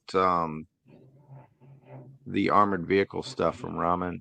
The Phalanx is available in black as well as the bridge layer. You don't have it on the site, but they are, right? So we're gonna get the it will be available after my live stream on the 30th. For me, it's the 31st. Yeah. Right. Look at that. Okay. We're getting exclusives before his live stream. So there you go, right on the Toy Kind of Movie. We got more exclusive stuff coming up, but let's see. Right here, I was gonna ask you this earlier. So obviously you mentioned the reasoning why the extension is for the early bird for the RAV is going past August 20th, and I'm very thrilled with that. But when will that end? I'd like to know that myself. It will end for another 30 days. So in fact, on my live stream, I will announce the actual official extension, and I will tell people that it will end on the 20th of September. And that's why a Toy Kind of Mood is your one-stop shop for toy news, because we announce stuff before live streams happen. All right, no, I'm kidding. All right, anyway, what else we got? Okay, comments. I got the Tan Tank already, the MBT there, and I'm going to purchase Andrew 2 Davis. green and 2 black ones. Andrew, wow, way to go on there. Woo! This will definitely be a useful vehicle for Slaughter of Mad Marauders sub-team. I just want that ramen t-shirt. Ace. I want the ramen t-shirt. Okay. Yes. All right. So actually, before I get to Gun Bunny, where's our merch, man? Can we buy those? Can we buy shirts and hats from you, or can we get those? I am definitely looking into it. Although, like I said, we have to focus on what we do primarily, which is toys, not apparel. Not merch. So I will get there when I get to it. I understand people want it, and I don't think it's going to be a business. So maybe we do it to give away versus to sell. I don't Nice. know. Yeah. All right, we'll DM you our address after the show. We'll get it at JoeFest 2025. I would love to paint those tanks up. That's about as good as news we're going to get on the show, seeing Gun Bunny customize some of these tanks. Oh, That's Ace, going to be he nice. doesn't. He's lying, Ace. He's lying. What Gumbuddy wants to do is take it all apart and show everybody how he took it all apart, so he can paint it his way, either Tiger Force, Cool. or Python Patrol. It's all good. And can you imagine a ramen tank like that? Hey, Gumbuddy's Ace, crazy. is He there- tears it up. He's awesome. is there a wholesale price if somebody like Gun Bunny were to buy, say, 12 in one shot? Could he get the 13th free? Good question. I think any wholesale inquiry you have to email us, and we will get our. I have a partner who is working on the wholesale section, and email us, and we will work it out. what is that email? I'll type it. Retailers at ramentoy.com. You hear that, Gun Bunny? Get all your ramen tanks. Gun Bunny, you're welcome. All right, we got it typed up. Rewind. Want to shout out the crusty old crow we hung out with at JoeFest. Hello, Ace, and hello to this handsome as hell. Crusty. So speaking of handsome, the crusty old crow will be on a show tomorrow with another handsome lad named Larry. Thursday with a friend. So crusty old crow will be on a punk with toys. So that's good stuff right there. Ace, please do another modified turret for the GI Joe Equalizer. Do another What is modified that? turret. Doesn't know what that is. Okay. Where's the equalizer? Yeah. Throw it in the tank, Commander. And Ramen Toys is taking on body. The Savage Land. What's up? Everything you touch is fire, dude. Both Ace and Gun Bunny. It's a The great bang. equalizer is I gotta actually go based clean those. off. The equalizer is actually based off the German Japot. It's a German anti-aircraft tank. Yeah. There you go. All right, what else we got? All right, let's see if we have any comments saved for this topic. So before we move on, okay. Okay, there are a lot of van questions. We'll get into it. Here we go. Figure Fight Club. Ace, you want to fly 15 plus hours to Jolanta, which is I believe the beginning of October, right? To sell some. Oh, it's July 29. To sell some aviation pilots. You gonna fly to Jolanta? Wow. I have to think about it. Let me schedule it out. There you go. He's just gonna do his work schedule while he's on a toy kind of mood. So speaking of Jolanta, I believe the day we have Brutal Realm on. So for those joining in late, we're gonna have Brutal Realm on September 25th, and I think 26th is Jolanta. They were saying like the next day. So that's pretty cool that we got them on before that. We got a lot of other questions we'll save for later. I'm just trying to get to the RAV stuff. Yes. Oh, right here. This is might as well get it. Stygian says, tracking Ace. Please, for the love, have mercy. Please offer tracking as your next company improvement. We'll look into it. Yeah. It's not as easy as it seems. But yes, we'll do our best. I like the And I surprise. Yeah, me too. I think Spec actually answered this, but where does the name Bread Van come from? I'd like to see what Ace thinks about the name Bread Van. Red Car. So, in regards to the naming convention, we converse with the factory in Mandarin.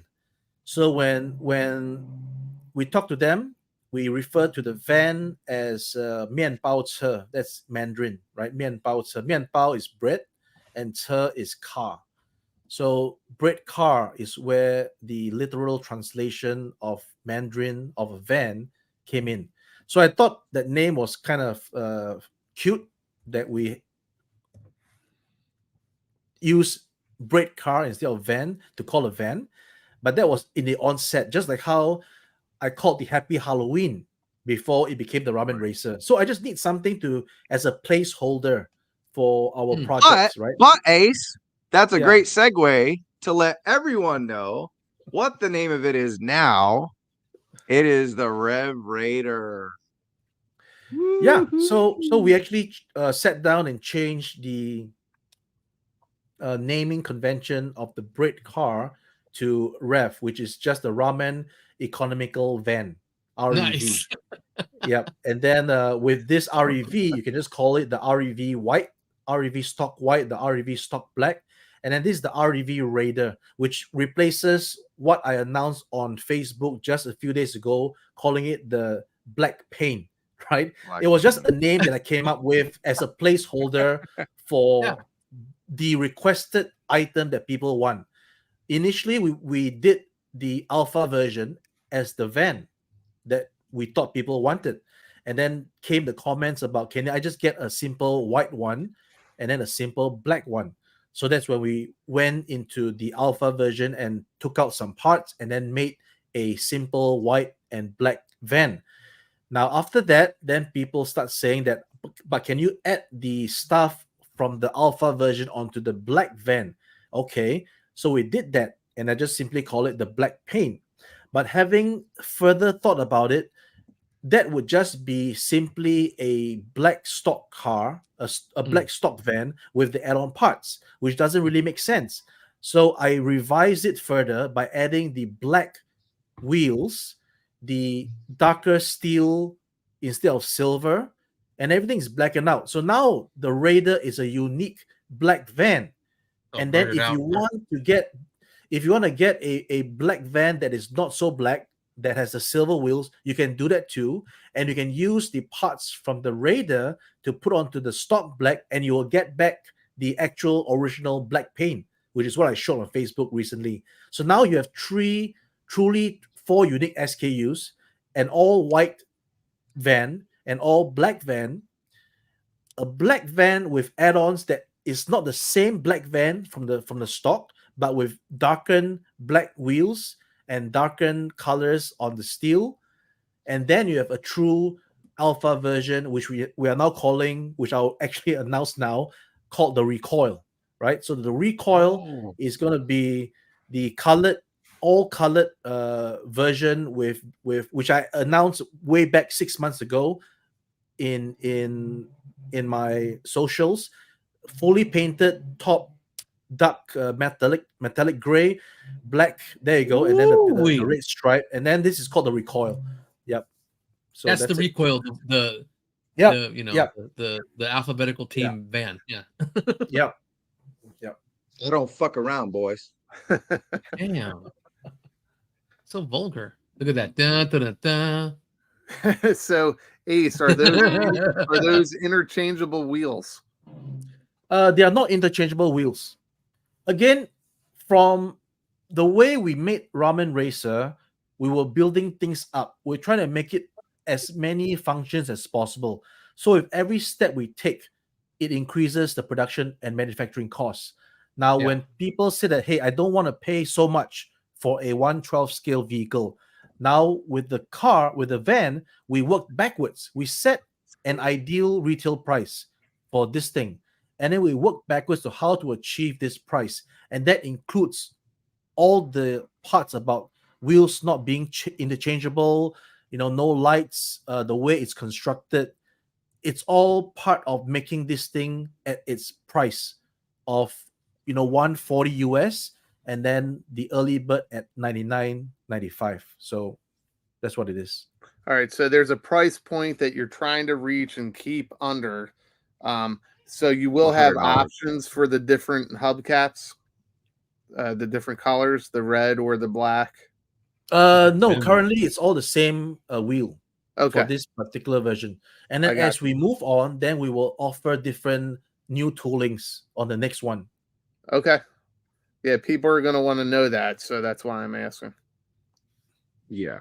There is a million comments. If I miss you, I'm gonna get you. I'm going through it. So don't worry. We got a lot about this is the hot item, right? So at JoeFest, it was the Rav, but this is the me item because of the possibilities that we got. But that said, I want to clean up some of the stuff that we got from the RAV. There were some questions that towards the end when we were doing the segue that we missed on that. So I just want to get that in. Oh, hey, our buddy, 3-star draw. What's up, ATKM and Ace in the chat? Can't wait to catch us from the beginning tomorrow. Also, can't wait to get my hunter next year. Us either. What's up, Darren got the hunter. draw? Yes, the hunter. Thank you. Krusty O Crow, our friend here, he says, in its design concept, Ace, was the tank, the hunter, designed around having an auto loader, or did you want a figure for the loader position? I'm sorry again. Oh no, it's all good. So the hunter, was it originally designed to have like an auto loader, or did you want the figure? Did you want a figure to be in that loader position for the turret, the gun, for the tank? Auto loader. Auto loader, so it just like there's loader no one position. manning the the Oh. cannon of the tank. Yeah.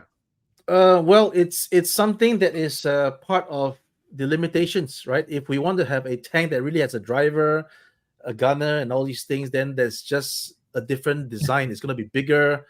So it's just like cutting corners, like movie magic. It doesn't really make sense in that way.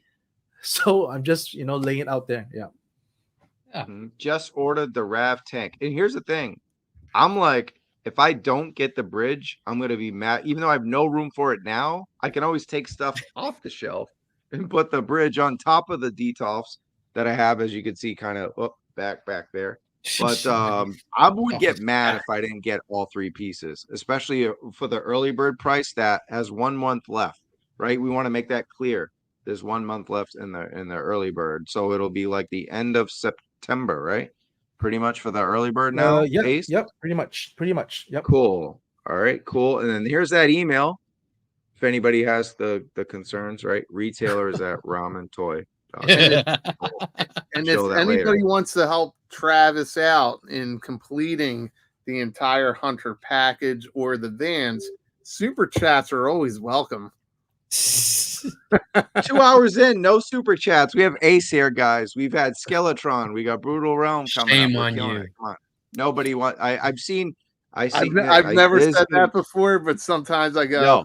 You know what? Let's help Travis out. I watch some streams and I'm like, this show sucks. Why am I watching this? And they're just getting bombarded with fucking super chats. Must be nice to be the popular kid in school, but it's all kid. I'm used to it. So there's a lot of vehicle talk here. Ace is killing my wallet, says the Titan. The vans are looking awesome. Cool. Oh man. And what are some of the add-ons that will be available for the base Rev? The Ramen economical van. What are some of those add-ons? Because some of the questions I had in my notes were like the front grille, like maybe opening doors and large cargo space and stuff like that, right? So like maybe some magnetic add-ons, or what are you thinking, Ace? The add-ons currently for this batch of vans is only available on the Raider and the Recoil. So these are all like spoiler, the real spoiler, the top 4 lights, the windshield armor, the push bar. So these are just 4 parts that's available on the Raider that you can actually put onto your white car as well, your white van. So here's the basic car, right? So even this guy, all the cars will have the magnetic parts already installed. Beautiful. It's up to you to do it. And that offers the interchangeability. Yes, for the moment. Yep. Great. And we'll show anybody that wasn't at JoeFest, we got to handle a sample of this, and it was fun. And Punk dropped it, and everybody sitting around was kind of like freaking out. And Ace was like, "Yeah, no, it's fine. Let me show you." Yeah, it's fine. It's a test shot. It's a test shot. Yeah. Yeah, and it was very sturdy, just really well done. So there's some funny super chats that just came through, Travis. Would you like to read them? Yeah, I would. I'm just kind of scrolled up. We got some super chats here. Why is it not showing? Here, well, let's go to Krusty O'Crow. Ace, thanks for giving us the time during the renovations. Thank you, Krusty O'Crow. Really appreciate that. Here, Travis, buy a missile. Our friends from JoeFest are buying me milk and cookies. I appreciate it, man. Thank you so much. Yeah, See? you guys Right are awesome. here. I actually just said that, and then this came up. I'm like, wow, you guys are funny. Curator. I'm just trying to do my best. I know we have an Ace on is awesome. I'm trying to get everyone in. So I really appreciate that. Let's see what we got. You know what I want to do is go through the pictures here and look at the scale. Now, how many figures, Ace, can we fit in the back? Because someone said 4 would be too much. I haven't tried. I've not tried. Oh, so look, so there's the cargo space. Let's get that full screen. It's awesome. Looking at that picture, Baldy, what do you think? Tony, you're a customizer. How many figures do you think could fit in there? There's a few, right? Oh, We man, can do a except contest, for, I right? want to It's a million. Do a milling contest. Tell us how many figures will fit in the bread in the rev, and then the winner is the one that guessed correct. Well, I guess Yeah, it- how to fit comfortably and realistically, or just stuff them damn things, stuff them shits in there. Well, set the You know. stipulations. You have to do the stipulations. Yeah. Exactly. So we could probably fit the whole mystery gang back there. I'm gonna fit some from random diorama, fit some computer banks in there, a weapons wall, a crotch rocket in the middle for my Punisher. Well, I think you're being a little over the top there, Tony. We're looking That's at a just white me, van. dude. That's how I customize, baby. Dude, we're looking at a white van. Ace, how many puppies and how much candy can we fit back there? And ice cream. No, not yet. I don't know yet. Right here. Oh, Here you Oh, go. wow. that's ugly. People, do not So we do know- this to your ramen van, please. Well, Baldy was going to hire Tony to paint this up just like this. There we go. Absolutely. Metal Well, I can. would then- like. Whoa, Oh, I'm sorry. But that's for spec. That's specs, right? That's for spec. Yep, turtle van. that's called the cowabunga. Cowabunga. Put a pizza on top. There's a really Oh. good one. Can we go back to the white van for a second? I don't have the power. That man on the bottom has the power, and you No. do too, don't you? No, not that one. Just the standard white van. That's good. Can we get a Chris Farley figure so we can get a van down by the river? Wow. Right. Ace, if you're not familiar with that skit, I'll send it. Yeah, I'm not familiar. Okay. This is funny. I did not drop it. I just aggressively moved it. Yes, you did not drop it. He's messing with you, punk. No, Lawrence was just helping us out with the drop test. Right. Yeah. Oh, you're being nice, man. He totally butterfingered that. Oh my God. We got actually a lot of serious questions about the van here. So Stanley asked this before the show, more than 2 hours. Think about 2.5 hours ago. Ace, what is the pricing and timeline between your? And some of this you explained, but between your bread car early bird pricing and shipping, and ETA versus BBTS pricing and $4 shipping, what would be the fastest to use? I would think right to you, right? Direct to you gets it early. Yeah, because the way BBTS works is that they consolidate their shipments, so we don't know how fast or slow that consolidation takes. It might be really fast. For example, our product might be the last one to fit into the container, or it could be the first one to fit into the container. So it depends really on BBTS. We do not dictate how that goes. As for the availability of the ref, the van, it's going to be targeted at the first quarter of next year. I want to say January, but I want to be safe to say first quarter. And we want to show people that once you order it, you don't have to wait a year to get it. So, yeah. Beautiful. Good turnaround there. I think it would be, this is Derek O'Rourke. New name, subscribe, please.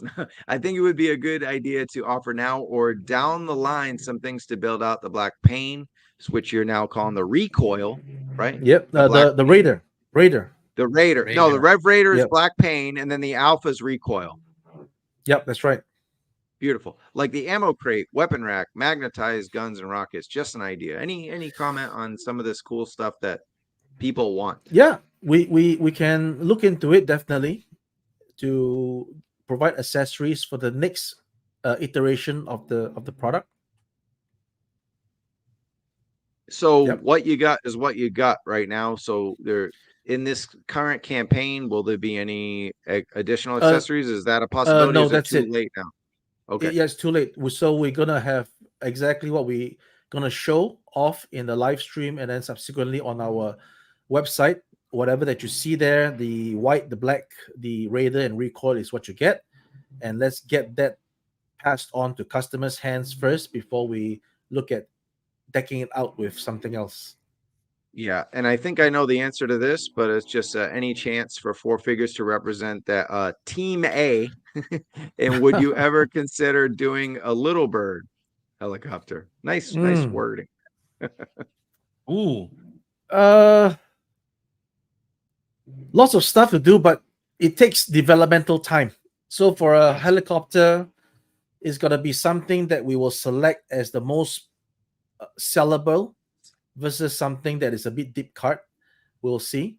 As for figures, as we ramp up our sculptor range, that means we're now currently working with a few sculptors. If we have more sculptors on board, then we can probably have more bandwidth to develop other figures. Mhm. All right, and then just questions aside for a moment, because let's see if I can hide this. So we got a comparison of the two, with which we call the Rev now, and then the Rev, and then just the basic, right? So Correct. So or is the one? Yeah, go ahead. Sorry. yeah, so this picture is no longer applicable because I have Okay. now changed the wheels to black Wheels. for the Raider. Yes. So you're not Black just getting the wheels. same thing. Yeah, but you can still get the picture on the left if you use the parts from the Raider to put onto your stock black. So that's the beauty of it. You can still get what we show.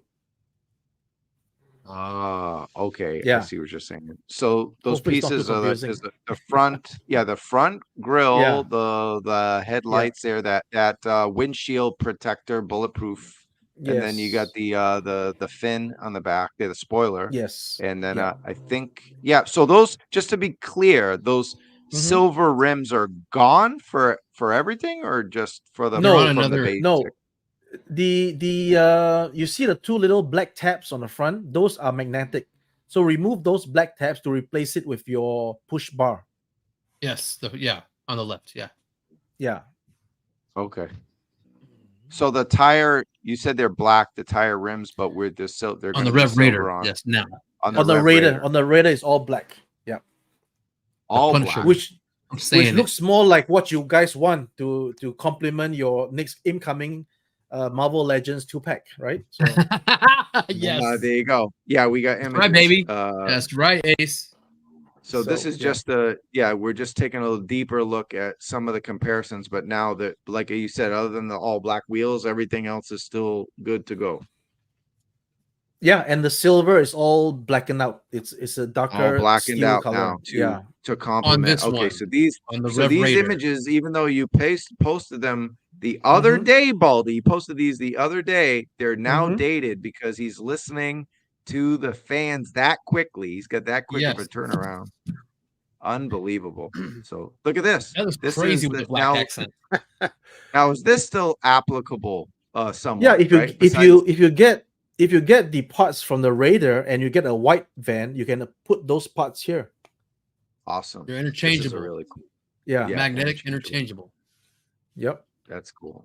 Now, Baldy. will the parts ever be offered separately so that you can add them to the different iterations? We can look into it because again, I need to manage logistics side. Yep. Having another SKU, having shipping costs, having the weight and all these things, how to pack it, a blister tray and all these. So it's not as simple as just get the parts to you guys. You know, how do we present it? A simple poly bag, you know, do we get the wrong idea out that we are just shorty and you don't care about the stuff? So it takes a lot of effort to make something available. Yeah, and I can appreciate it, having been in that kind of industry, but the regular consumer doesn't always think of that stuff. So I'm asking for the person who's not thinking of that stuff, you know? And Yeah. there's a lot that goes into it. And you guys have to constantly keep moving and, juggling balls and calling audibles. So, no, I like that you're answering the questions for us. So we appreciate it. All That's the the whole idea of comments about, questions, right? We have to answer it. yeah, all the comments about stuffing bodies in the back of the van are cracking me up as I'm reading them. There's like 6 in a row. Just I could fit 20 figures. Just like, you guys are terrible people. Well, you know We what's can now great have- about these vans is Movies, it offers so much for people that do toy photography. Yes. Because it doesn't all have to be GI Joe related, right? You can have No. things with bands. You could do it with the McFarland made those, and I'm going years ago, but like the Kiss action figures. You can have a lot of fun with all sorts of different properties, and it just adds to the storytelling. So it's neat to have all these options. I think it's pretty cool. I want to shout out Adam Shark Eyes. He just posted a review of the Retro Trooper, so go check that out on Shark Eyes Toy Viewed. And good to see you here, buddy. Cool. And yeah, Punk, I am in that industry, and with your copiers and printers, you can print out that information. How many times I've said it. Hey Tony, here's one for you. Remember those vans with the very detailed mural paintings? Yeah. That would be I'm sorry, I knew you're reading it. Be a very good Oh custom no, project. Hell I'd yeah. rather have you do it. Yeah. Hell yeah. That would be a very good custom. Oh man, give me some. I got some guys that could very well airbrush a lot of stuff on that thing. That's a blank canvas to them. Awesome. Look at this comment. Ace, Heroes and Villains. I will leave my Christmas tree up till my 3 arrive. So that's wow. And Nice. then there's a lot of comments about and we're gonna get to that in a sec. But so the door now, was there a change to the door or is it accurate? A change to the door? Yeah, I thought I read something about the door needed to be changed, but to me it seems accurate with what we're gonna get. The 70s side door. bubble window back Yeah, there. only the recoil will have the different side mirrors. Oh, okay, gotcha. That makes Yeah. sense. I mean, they design these things with different positions. It makes things tough for tooling.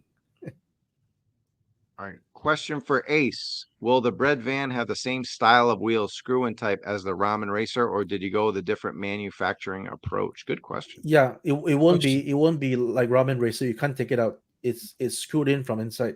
Yeah, we actually So, Ace yeah. already went over that. Yeah, front wheels is screwed in from inside during the manufacturing process. Rear wheels are a metal rod, two sides, pressed in together like a conventional car, toy, or model. Good. It's good to be, sometimes when things are explained in the middle of a subject, it's Yeah. good to get it isolated as well. But good looking out, Baldy. I might as well throw this up here. Ace, any plans to release a Humvee or some other military vehicle? I'm planning Are you to do interested? something, but Yeah. but maybe not Humvee. Yep, I'm planning to do something. I think it's nice to have some kind of vehicle for military. This is a van. Ramen Racer is a racer. The tanks are tanks. So what can we do that is a motorized armored vehicle? So I'll think about it. Yep. An armored Tesla van. I'm kidding. Yeah, I knew Baldy was going to say something like that, so I figured I'd jump on it. Hey, Ace, question. I get an issue with my shotgun seat not staying with the bottom plug constantly. This is the Ramen. Yeah, Racer. what is shotgun seat? Shotgun The seat? passenger seat. Passenger seat. Passenger. Oh. Send us an email, a video to show us the problem, and we'll sort it out. Because the Ramen Racer seat is a very simple system of a plug on the bottom. So if there's anything loose with the plug, maybe the plug is defective, we can just send you a new plug. Nice. See? And yeah. And there's your email, retailers at Ramen Toy. No, sales. No? Oh, sales. Yeah, this Okay. this Sales is for the Ramen Toy. wholesale thing. Yeah, so sent Yeah. to sales. Yeah, That's my fault. That's my fault for Yeah. even asking the wholesale question. So, Yep. any customer concerns, Ace, you're saying goes to sales? yeah, sales. Correct. Okay. That's probably the more important email address. Correct. Yep. Gotcha. Because with And then email, so- we can document, we can search, and that helps the us recoil. with. Yeah, that's the recoil. Yes. Okay. And the side mirrors are different. See. Sight mirrors will be different on this as well, Yeah. or they are different than Egg- what we have with the Rev Raider. Greg, the Yeah, it's guy different. who he buys a lot of Yeah. 3D printed stuff and gives it to Punk to review, has got this, and I had painted up some A-Team heads for his figures, and it's gonna be outstanding. Greg, you bastard. 3-star draw, first quarter, 2025. Wow. Yep. Yes, Skew Toy Raider. Matrix. Toy Matrix. The recoil is the A-Team style van. Yes, that's correct. Well, Yes, you will sir. see it on the website. We'll have pictures with the description, so you'll know what you're getting. Boom. Yeah. So this one you see has the different side mirrors. But Oh, yeah. I think Yeah, okay. but you see I from see the 'em now. actual. So which one is it actually? See, it's because these are maybe replicas versus the actual TV. So Right. yeah, Because the top is gray, it's not black. it's Wow, metallic. another- Metallic. Yeah. Yeah, it's metallic, red, and black. When I knew it as all black, but they did have some different vans in there. They Got call it the another Mandela effect, right? legend. People saw this in all black, and some Yes. saw it in gray. Yeah. Just want The to give a same quick deal- shout out to my buddy Kyle Peterson, another legend in the chat. Nice to same- see some legends showing up tonight. Best Shout out to hair Kyle. in the community. Those same rims, those style rims are on this van, and they're on the General Lee. Yep. Nice. We need the wet bandits. Nice, Ace.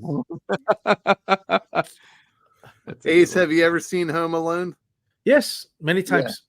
Do you Yep. know the Wet Bandits? We need that. Yep. We need that layout of a van. Wow. Okay. Get the Well, license you know first. what? This is a good comment that I can turn into a question for Ace, because he says the Ostriker would be great, but Hasbro probably has on the drawing board. When you think about projects, do you think about like, okay, well, they're gonna make one of these. I mean, eventually, their answer is nothing's off the table, right? I mean, a USS Flag, probably not gonna happen. But a full Terradrome, probably not gonna happen. But nothing's off the table. But do you ever think about that stuff, or do you just make what you want to make, or do you think, you know what, this is probably something close to it, whatever is probably going to come out, so I'm going to kind of go this way instead of this way? What's your thought process, behind coming up with ideas and for designs? I make what I feel is what people want, and I couple it with what I want to make. So if what I'm hearing is what I am thinking, then I'll make those things. And then along the way, we evolve. And once we show what we're making, people give suggestions, and then we can see, oh, wait a minute, can we do this as well? So that was what happened with the Tiger Orange. We made the Ramen Racer, and then we heard people saying you could make the General Lee, and I was like, what's the General Lee? I researched it and then said, okay, yeah, that's great. We can actually help that to add to our production quantity, right? So that was all the thoughts that came to play. And then when we did the initial bridge layer, the bridge layer came first because I've always wanted to do a bridge layer, and there's no connection with G.I. Joe whatsoever. I am a skill modeler and a military enthusiast, and the bridge layer is a very unique armored vehicle that is not your average tank. And Right. I had wanted to do a bridge layer as a die-cast model years ago, but I did not enter completely into the die-cast military tank realm, because I felt that what's available in the market is good enough already, and I wouldn't be able to offer something that is beneficial in terms of a profitable business. doing just a bridge layer alone is not gonna. Who's gonna buy your stuff if you don't have a series of things coming on? So there's a whole story behind the bridge layer. The fact that it was the first thing that we showed off was that the bridge layer was the first item that actually came into my mind. And then as it evolved, people were showing me tanks, and I was okay. Let's do a tank instead. And how about now the bridge layer becomes an accessory to the tank versus it being the actual main character. And it has nothing to do with G.I. Joe. It just has everything to do with people having many figures, 6-inch military, whether it's Velaverse, whether it's G.I. Joe, and they want vehicles. And that's it. Yep. Wow. I love that. Very That nice. was absolutely all right. was I'm awesome. gonna let Oh, Baldy let- and Tony. Hold on, one thing. We need that continuation in a video. I want you to make I'm requesting Ace for you to make a video on the origins of the Rav. I'm gonna get this. I'm gonna keep saying Rev and Rav. It's gonna be tough. But the Rav Rev. with the bridge and the hunter, the origins, like a 4-minute video with all the pretty, the editing you do. I would love that. Just like your further detailed inspiration, maybe military inspiration. I would love a video like that, man. I really like that stuff. Like All right. this is what there's a lot of what's coming out. I want to know what originated what's coming out. Like what's coming out is going to come out, right? Whether it's 2 years from now, next week, but like the reason why, like we're here for nostalgia, right? So I want to know about as a designer, your nostalgia. Like you said, it might not be G.I. Joe, it might be this. Like that stuff is fascinating to me. Yep. Bridge Thank you. layer was the first thing. Yeah. Nice. Boys, Man. I Good. love it. I'm going to play devil's advocate though.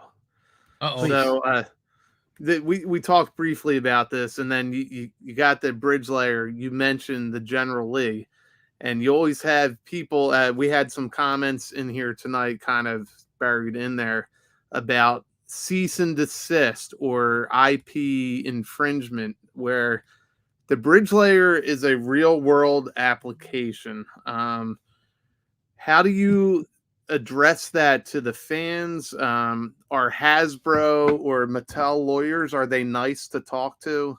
I think we joked about that earlier, but how do you handle that when you have somebody challenge you with that kind of question? Well, the way it works for me is that a cease and desist comes from a complaint. Normally, if there's nobody complaining, there's no summon, there's no report, there's nobody coming to you. So, for example, if I am complaining about my neighbors upstairs making too much noise to the management or to the police, then they're going to get a visit from those guys about the noise they're making. All right. So it's the same thing here. We put out stuff with the main agenda and objective being to have things for the community that we are part of. Myself as a collector, as a hobbyist who loves these things, who decide to turn it into a business, thus needing to make profit, product. And when these things are seen by people in the public space who may have an issue with the said product, they lodge a complaint to the relevant authority, and the authority cannot just turn a blind eye to the complaint. They have to act. Right. So by acting in this case means going to the lawyers to send a letter to say, hey, please stop doing what you're doing because we don't like it. And that's where we are alerted, and then we now have to act. Do we ignore it? Do we comply? What do we do? So what we have done over the course of the last year or so shows exactly what we do, right? We will do as per needed. At the same time, we try to achieve win-win situation. Right. In fact, some of these times when the complaint is reported, it becomes a good news. Now, the relevant authorities are in contact with the manufacturer to reach an agreement of a win-win situation to work together in a cooperation by offering a license, by offering an approvals, etc., etc. But not always the case does that happen. So when it doesn't happen, then we have to take another step. Do we totally stop, or do we carry on because we feel that this particular complaint does not actually warrant us to be a total shutdown? So that's how we go about handling the situation. But at the same time, we've always expressed our willingness to work with IP owners. Even myself, I have actually spoken to the owner or creator of V, because when we started showing images of a certain V character, I was advised to go and approach a very open creator. So Kenneth Johnson is the person who created V. I approached him. We spoke on email, but apparently I was not able to get him to grant me the approvals to actually do what I felt was doing something for the fans. But again, by doing it straight away would be like maybe sending the wrong signal that, I told you no, but you went ahead to do it anyway. That's disrespect or whatever. So we actually held off doing it. So maybe, as you said, come back in a year or two. Maybe will be ready then. That's why we're holding off some projects. So when the fans are saying, but where's this and where's that? Sometimes we are holding off because of certain things in the background that you don't know. Same thing here. We are working with certain companies on certain licenses that we try to share, and then people are saying, oh, you shouldn't be talking about this now. So we're not talking about it, right? So we're not talking about certain things now because we are respecting what the people who are trying to work with us, their requests, right? Mhm. So we are definitely, as you look at it, we've just gotten our Gatchaman license. So it's a weird situation that we're in. We're in an atypical situation. We're not the guys who are blatantly doing unlicensed stuff, closing off all communications with those who are complaining and doing it anyways. We are trying to be different and work ourselves in. With the Gatchaman license, we are very confident that we can move on to get other licenses. And that's how the Ramen Toy brand will start to evolve into really doing, retro artistic, modern 80s nostalgia of products, properly licensed, that people can be, okay, you guys got it. That's it, to satisfy everybody. Yeah, I mean, I have product in hand that is so well done that, I mean, the build of this thing is just really impressive. I like how you had your video where you explain different things like taking the torso off, how to adjust with the helmet. I like how you address tonight how you may revisit the helmet and the build. I think you're doing things pretty well, Ace. It's just there's always that loud part of the community, people in the comments, that they want to bring up the negative aspect, and you continue to answer the question head on, which I think is truly appreciated, and I think that's going to help build your brand. So just keep doing what you're doing, and I think you're going to do just fine. Thank you. Cool. Tony, you got anything before I move on to the next section and answer some more questions? No, I'm good. I got mine answered, and I'd parrot what Baldy said. Yeah, I agree. He's doing great work, and just keep plugging away and doing what you do. Like that, like he said, is stop snitching, and we keep getting this stuff. No more C&Ds. So yeah, keep doing it. He said right there, it comes from a complaint. And, Can you maybe make a character going forward named C&D? Have you thought about that? That'll be in the Champions of Nefertiti, the Mad Hatters. He could look like me because I suggested it, or he could look like you because you keep getting hit with it. I don't know. Yeah. And despite all that, speaking of CND, Ace will still post this on his Facebook. Still, IG is a good sport. This is not the final product. This is just a joke, a custom. We thought it would be fun. Earlier in the show, if you're joining us, we talked about the 2-pack, the big time welcome back. So welcome back, Ace, to the channel. Thank you.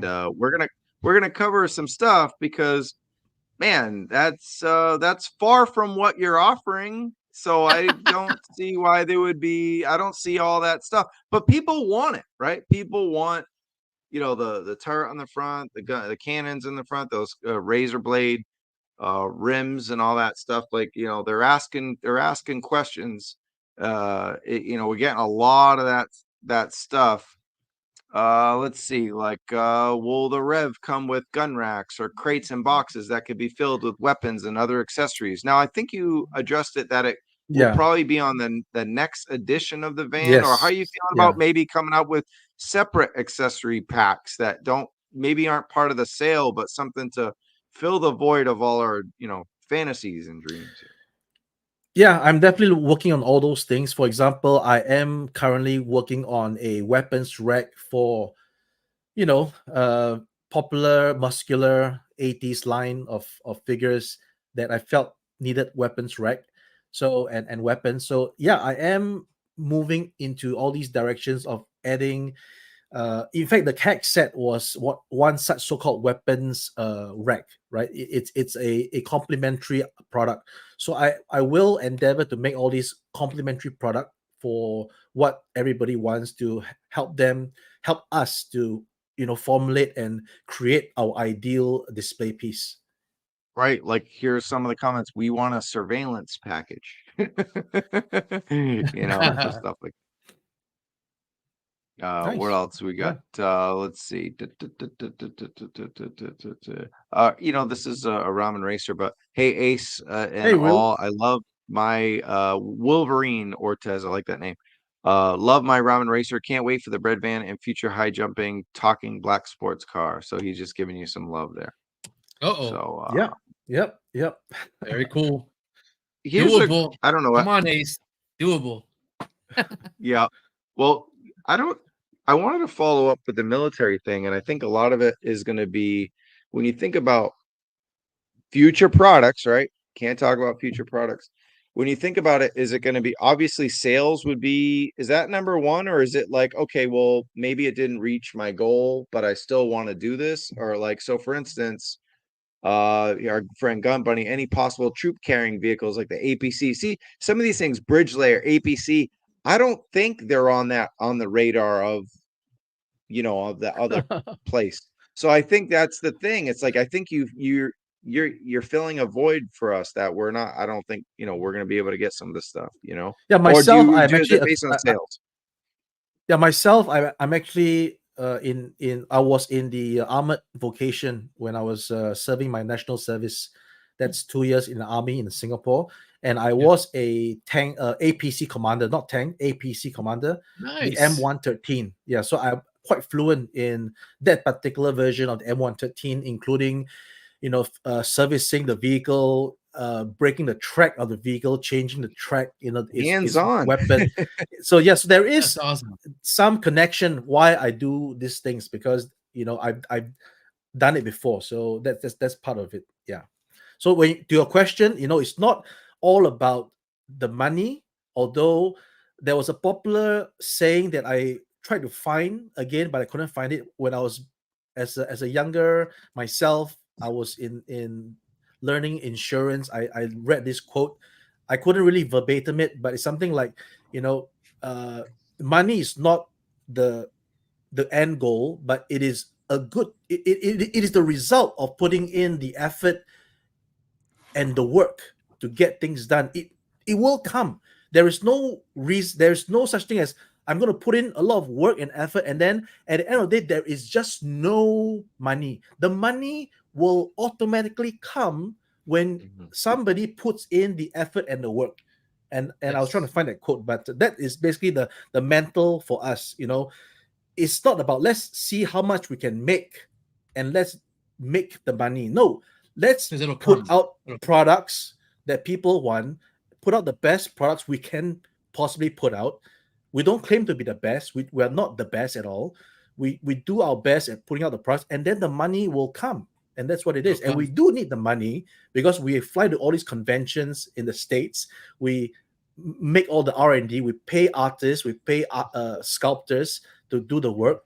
We need to run, the camera, the slides, the mic, the showcase. It's all not out of nothing. It is money. So nobody will say that, oh, it's not about the money. It is about the money, but the money will come once you do the work. Yep. And then this comment came another ironic moment with the comments. If Ace was in the film Fury, he would be the John Bernthal character, which is the picture I just threw up. John's a great guy, and I showed him my Mezco Punisher figure once, and I wish I had brought it. I just showed him a picture on my phone. I wish I brought it because he would have signed it. He was a great dude to work with on set, and he would love the hell out of this this red van for sure. So that's Nice. he's a good dude. Let's see what we got here. I understand the guy. Okay. All right, cool. What else we got here? Let's see comments. We got a few more comments, and then we're gonna close out with some other topics, and then we'll let Ace fly on by. So this was from a while back. Has there been any delays on factory production and distribution post C19? Have things returned to normal since then COVID-19? We actually were very fortunate that I was based in China during the pandemic. That was when ramen was created. So 2020, I was based in China, locked in China, so to speak, because I couldn't go out. Because as a foreigner, if I went out of mainland China, I couldn't come back in. No foreigners are allowed back into China unless you are there for a specific reason, that you have a visa that's valid, whether it's for a relative, whether it's for work. Otherwise, with me, with no credentials, once I'm out, I can't get back in. So I remained in China, just renewing the visa and stuff like that. I was fortunate in that sense. And then 2021 came along, and we created ramen while I was here, while the team was in Singapore. I was able to manage all the stuff that's going on in the factory, and then we delivered the stuff. So there is no delay in terms of pandemic-related delays. It's only delays related to tooling that's not satisfactory, production that's not satisfactory, that needs reworking. These are the delays. Yeah. Great. Bravo on the, what is the CAG? Canopy and guns. Yes. That's for the Batmobile. Yeah, that's right. So McFarland did the Batmobile with the strange canopy and color, and I just couldn't what's the word? Take it, and I just made my own. So yeah. You couldn't accept it. So you made your I own. couldn't accept it, couldn't. Good. No, a lot of people couldn't accept it. They couldn't. Lot of crusty old crow tonight and tomorrow, so he's just killing it these days. This van has more potential, to talk about the Rev van, Rev Raider, has more potential than anything I've seen in the scale for diorama use. Any chance a Toyota Tacoma type pickup truck in the future? Pickup. So I'll tell you what, Krusty, I will be working the Texas State Fair, and poor Baldy will have to host the show probably every Wednesday, him and Bobby. Next month, I'll be there. If you want to check out a Toyota Tacoma, I'll be there and show you hands-on, because I'll be there as a product specialist for Toyota, actually. So I'll probably be able to answer that question in person. So come check me out at the Texas State Fair. But I just thought that would be funny. But you ever think of a pickup truck, Ace? Next, I've not thought about it. I already have it. Nice. Look at that. Did we just get a reveal? We got a lot of reviews. A bit of a reveal. Uncannon has entered the chat. Yeah. Oh yeah. Well, look at this. Yes, sir. Ramen and gridiron together. Whoa. Why not? You're down a collab. You're down a collab, right? Down a collab. Yeah, Mark put some accessories for you. Wow. Everything is collab, right? The big companies are collaborating. The movie studios are collaborating. They're collaborating with artists, actors, producers, writers. It's a collab. Everything is a collab. This whole thing here is a collab between yourself, Travis, Tony, right, and Zen. We are collaborating. We're always so there's nothing wrong with collaborating, right? We are collaborating. Is what I can say. Yeah. Yep. Thank you so much for fixing our mobiles, our bit mobiles. Bit mobiles. I love Ace's transparency with the company and his issues. It's refreshing when the company remembers we like that. Wait, I missed it. Is this thumbnail legit? Absolutely not. So, but if you watched earlier the show, we talked about that other character, and we're talking about this. So it's just synergy, man. It's all about synergy.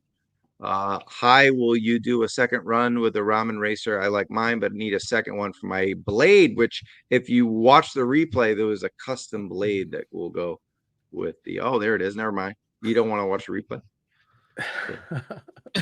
Sorry, that So will there be a second run of the Ramen Racer? Sorry. A second run, but not a reissue, because we value a run. We invited people to invest in the run, to buy, pre-order, and we will not like just reissue it for the sake of more opportunities for making money.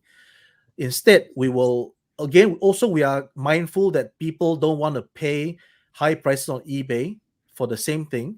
So that's why we will allocate a different batch, a new batch with differences. And these differences will be revealed once I show pictures of what we're going to be pre-ordering for the Ramen Racer in end of September. So Ramen Racer, you already know, you have seen it in JoeFest. That will be up for pre-order at the end of September. Insane. And again, we space it out. We space it out because collectors have limited funds, and we don't want to stress everybody. So we are spacing it out. The reason why I announced Ramen Racer, teased it in January of this year, but only in September we are actually starting the pre-orders, because we just have to space it out until the Racer got into the hands of people. They see the quality, we address the issues, improve the tooling, and then we can make a better Racer. And then for the Racer, I've heard the calls for an all black version, meaning just like the Raider, the wheels should be black, the interior should be darker. So that's going to be the basis of the new Ramen Racer, as well as for those who missed out and want the all flamed out version, not having to buy a Racer and then add on a pack. Let's just all give it as a one go. Maybe again, a placeholder would be the Ramen Inferno, right? It will just be the car with the flames, and then even the engine block would not be chrome, but also transparent orange, so that it's in unison with the blower, and other parts that we can change out that would make it different from the first. So that's amazing. So importantly is that the people who bought in on the first must still have value in their product, right? The whole idea of the packs with the graphite black, and then what we're offering is different in terms of it's like an all-in-one sort of thing. You won't have that many accessories. I really, first of all, I appreciate that. You guys know how I feel about exclusives. I think that you should really respect your fan base and not offer something and then go, you know what, in 2 years I'm offering the same exact thing, because it feels like a big FU to the people that backed you at the beginning. So somebody mentioned, and I think I mentioned earlier, I appreciate the transparency, and it's education. Like you're educating your fan base, the people that showed up tonight that are watching this, the people that are going to watch it in the future. I think it's really cool. So again, just keep doing that, and you're going to keep your customer base. Thank you. Cool. Just have a couple super chats we want to read. Thanks again, Krusty. Appreciate that. Thanks for reading the question. This is an interesting as hell. Great night. Maybe the worst part about having Mark here is that now someone's going to make like a 30 to 45-second video about this 3-hour stream, and with like 17 bullet points that we got of all the news, and make like shit tons of money on it. And they'll crop everybody out but Ace. Yeah, exactly. It's just the day in the life of a YouTube world. It's Jay Gonzo. Thank you, Ace, for your determination and hard work. Absolutely. We're not done yet. We have a few more minutes with you. But Aaron, the toy enhancer, says, "What up, Ace? What's up, man? What's up? Pretty cool. Yeah, I think a gridiron and Ace combo. We see Mark here. Shout out to Mark, man. We got to catch up, dude. We love what Ramen is doing. I think it's a perfect marriage, man. I think you guys getting together and working on something. Let Mark deal with all the upgrades and all bins. Yeah, let him do it. Let him do all this stuff, and then you don't have to worry about it, right? And us local guys can just go pick it up. Well, Exactly. This is what Ace said. This is an opportunity for collaboration. So, Mark, you reach out to Ace, but all you got to do for Travis is call the pack an ATKM pack, and then everybody's covered. I like it. I'll dig it. Hasbro got me eating oodles and noodles for the next 2 months. Got Hasbro, Ramen, Gridiron, Mattel, everybody. Gridiron got me eating ramen. So I don't know what, guys. This is nuts. Where is Stanley? Where's Stanley Eberhard? How come we didn't get 100 comments? Yeah, we didn't get 100 comments about the cold slither van with the 80s custom van colorway, the purple, light blue, orange, and the music gear loadout. I know he's been asking Ace on every single post. He's been asking us in every single show. I figured I'd do it for him. And I asked Ace in person at JoeFest. They did. I was there. And Tony was there for that. And I asked Ace, and Ace said, I can look into that. So Ace, for Stanley, for all the Dreadnought Cold Slither fans, is there an opportunity for you to look into this for us? Can you first show me the picture? Because I tried Googling it, but I can't find any cold slither van image. The Dreadnoughts from the cartoon. You got to put that picture. Yeah, I couldn't find any. Dreadnoughts. Ace, I couldn't find them. I don't think there's is there an actual van? I think it's just. I don't. No. Think there so. isn't. I think it's just a regular blue van. No, I don't think so. So how do we make it? If there's no. Well, that's the thing. You make it. You make it first. You make it first. What? Yeah. Well, I need more material. Better idea make sure than right. Just the Dreadnoughts and Cold Slither. What? Come on, Ace. You can't just see a band and make a vehicle. I think we need some fan to come up with some concepts for us to do something. Otherwise, it's difficult. And if we can get it done in time, it could be sold at JoeFest, right? Where only a few people want to get it, and then we can make a small quantity outside of our production for the entire rev run. We can allocate some, a special, So get some ideas coming in, some concepts of how it should be. Ace, I'll send you something. Yeah, I'll send you something, and then you could go, oh my God, it looks like a 6-year-old did this. And then Gun Bunny can follow up and send you something really nice. So just to make sure I'm educated. Doing this kind of stuff to Hasbro, he can do something for that bread van too, extra for me. Yeah, so just make sure I am being educated. So Mark Buchanan is actually Great Island Studios. Yeah. Yes, sir. Yep. Okay, nice to meet you, Mark. Yeah. So let's send me a message, email. Sorry, not message. Send me an email, and let's get some ideas going. No, I got to ask you. I was thinking about this today, and I think we asked you the last time you were on, but it was a million years ago. So, the name Ramen Toy is it? Yeah, I mean, where's the name come from? I mean, so the name comes. I can tell him.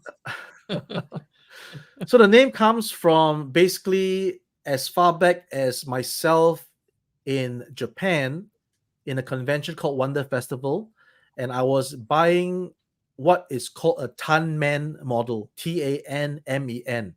So Tanmen actually makes some SD super deformed Macross models, like the VF1 and the YF19. Yep. So these are all resin garage kits. This was back in like year 2000, 24 years ago. Oh, wow. Right? So I asked my Japanese friend to ask him what exactly is Tanmen. And he explained that it is just soup noodles because he loves soup noodles, right? And then I was like, okay, I actually do love ramen, right? I love ramen in Japan. When I go to Japan, I always got to get a real bowl of ramen. So I thought to myself, let's just do Ramen Toy as the name of the third-party company brand. And along the way, it evolved. As I said, I always look to Kaizen and improve. Instead of just having a ramen brand, which people said, why call yourself ramen? Because ramen is cheap. But no, because ramen actually is a real dish performed in Japan where to make the dish, the chef has to cook the noodles to a correct texture, whether it's not too soft, not too hard, al dente, right? So there's a skill involved in getting the noodles done right. There is a secret to the sauce of the soup. Not every soup is done like, okay, you just get the stock. Every chef makes his own broth. So there's uniqueness in every ramen brand, every ramen seller, every ramen chef. In addition, a ramen is always presented in the most beautiful way, where they put the meats, the condiments, all in the Egg. by one on the chopstick. So that's packaging, that's presentation. It's not just like you scoop up something, put it there, and then serve it to you, right? It's the care and skill. So all these are essence of ramen. We are making something unique. We are taking the time and effort to make it. It's our own brand, and we present it nicely. So it's by no means ramen is cheap. It's like instant noodles in the supermarket. It's not that. It's a total opposite. And that's ramen. And then why not make ramen more interesting by using an acronym to it? It's retro artistic model 80s nostalgia. And that's the ramen name. I actually learned Kaizen because that's the Toyota motto. So the reason they don't come out with electric cars and all this fancy stuff right away is they sit back and wait and let everyone else do it. And it's like, how do we improve? It's not about being best or perfect or better. It's even if your stuff, like everyone's praising you, but how do we still make it better? Now I see your operation. Like we showed pictures you posted yesterday and you're like, no, we've already changed it. Or 2 days ago. I'm like, that's because you're always willing to improve, even right before, like you said, this thing's coming out first quarter next year and you're already, okay, it's going to be black tires because this is what the fans wanted. This Kaizen thought process is on another level, right? It's not like, and again, it doesn't mean it's better. It doesn't mean it's best. It's just what works for you, right? So I think now I understand fully where ramen is going with all your products in your business and your mindset is because of Kaizen. Yep. Pretty much. Freaking awesome. That is great. All right. We got a couple more comments and then we're going to go into the last part. We got a few more minutes. I keep saying that, but this is fun. I hope you're okay. I just wanted to say thank you for this. You watched a wrestling review of mine. So that always makes me happy. So we're kind of a G.I. Joe channel. Will Ramen Toys as a company ever become in stock, buy now, ship now company? I don't know. We'll see. Right? This is something that I can't plan out for the future because having something in stock, it means I need to have a warehouse to inventory, and inventory means money is there that is not sold. So we can't currently work on that principle. We need to make sure that everything is sold. There is no overheads like warehousing. There's no stock that we will potentially discount to get rid of. So everything is now a very tight, watertight operation. Whether we will ever be that thing, I don't know. But if it does happen, I will always advocate that it must not be to a point where you're discounting stuff just to get rid of it. Yeah. So, yep. Go ahead, Baldy. You probably had no intention of this, Ace, but you just you just did a nice job of describing the Ollie's and Ross situation that Hasbro is going through. So, when you're a company and you're manufacturing something, you don't want to get it to the point where, all right, I bought all this stuff and now I can't sell it. So I think you were great tonight with trying to explain your model of we have to reach a certain MOQ. And if anybody doesn't know what an MOQ is, it's a must order quantity. So different factories put that in place. Ramen will make this product for you. Valiverse will make this product for you. Hasbro will make this product for you, but you have to promise us X amount of units. You have a must order quantity of 1,000, 2,000, whatever the number is, in order for us to move forward. So a lot of people don't realize that. And I think the way you just explained it is why people are now seeing product at Ross and at Ollie's and these discount stores because it's just over product. Yep. As well as those Motu Origins figures. Yeah. Right? It's just too many. Yep. And I love them. They're awesome. I love them too. They're so good. They're right there. See? It's over there. Yeah, I have. Oh, nice. Yeah. I have some right up there. There we go. Mine are open. Can you see them up there? Yeah. The Motu? Yeah. Yep. Yeah. Oh, there's one right there. Yep. There's one right there. This is the dumbest collaboration I've ever seen, and I love it. This is Masters of the Universe and TMNT, Teenage Mutant Ninja Turtles. It's so stupid that it works. It's the joy of toys. Why not? Kiddos are How's this going to work, Ace? It's perfect because I was just about to line this up and we've already got comments on it. They want to know about we talked about turtles, the MUSK, the Musk sewer. You want to just speak on this and updates? So what happened with this was when I was in PowerCon last year, I saw the NECA's sewer, and then everybody was saying that it was too expensive. And then that got me thinking, right? Why is it too expensive? Can I try to do it myself to assess the real cost of it? And that's what I did. I set out on a mission to help answer the collectors who claim that this is too expensive. And then what I did was this whole set, which is 48 inches long. I believe it's eight. Oh, I forgot the height, but it's 16 inches. Oh yeah, I think it's 20 inches height, 48 inches long, and then 16 inches depth. This whole thing that you see right there, and not just that alone, is going to be retailed for $300. Awesome. It's two times the size and more. Not just two times the size, but with upper deck street level. So all these things I'm able to offer at $300 to the consumer. Again, I'm not saying that is expensive because I'm not in that game. I'm just trying to help customers who think that is expensive. I challenge myself and the team to do something and see exactly what the price was. Granted, of course, that particular product has license fees. It has a different organizational structure. Certain profit margins must be made to account for the operations of the company. That's that. This is this. Two different things. It's not apples to apples. But what I am offering is for the people who missed out on that simply because they thought it was too expensive. So can I service these people with something that they will not feel to be too expensive? And then I came up with this.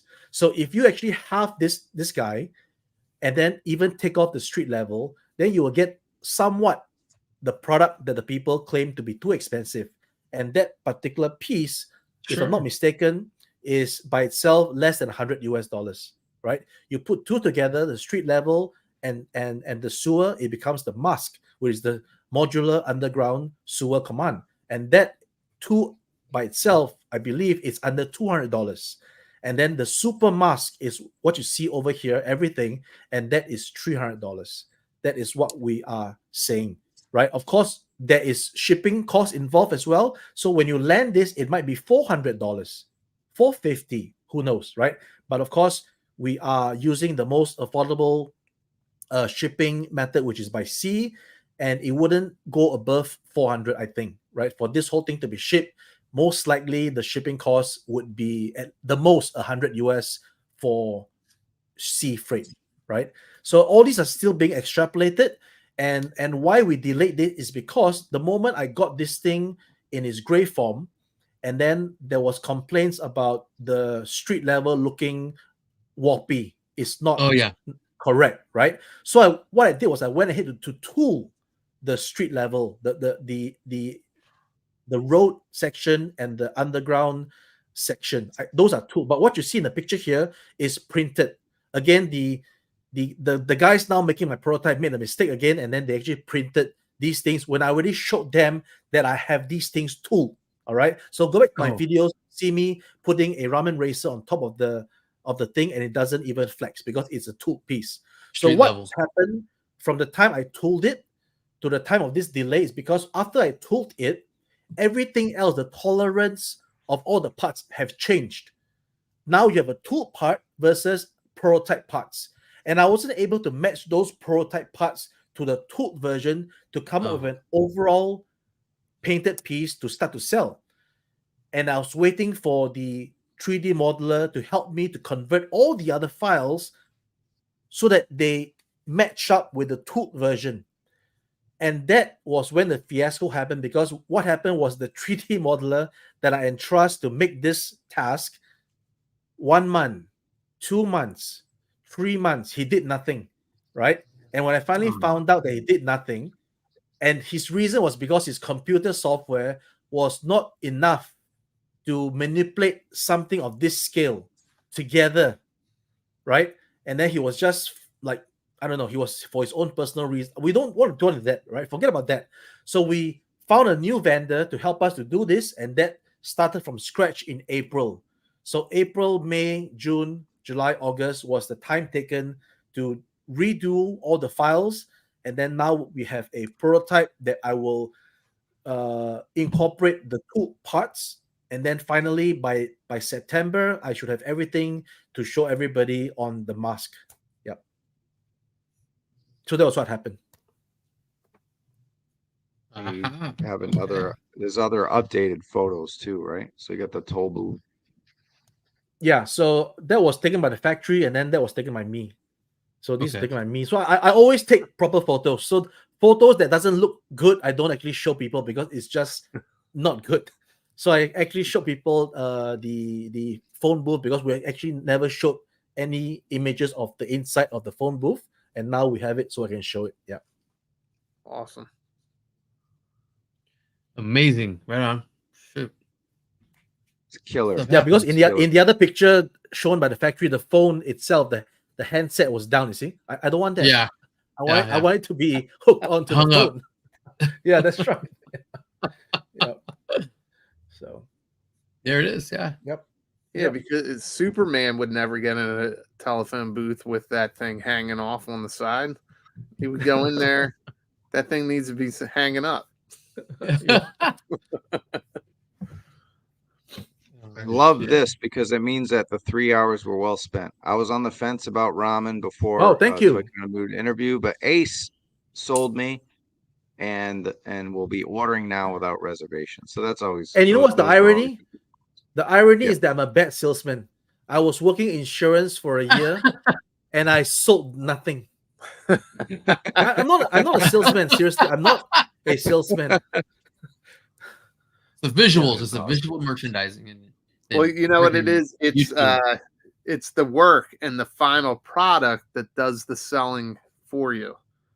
Yeah. So you've been knocking it out, and like I said, I was hesitant, and when I saw you on the one stream, and you had just we already went over this, but you showed the prototype of the bridge layer, and I was like, hold on. I ordered my ramen racer. I haven't heard shit.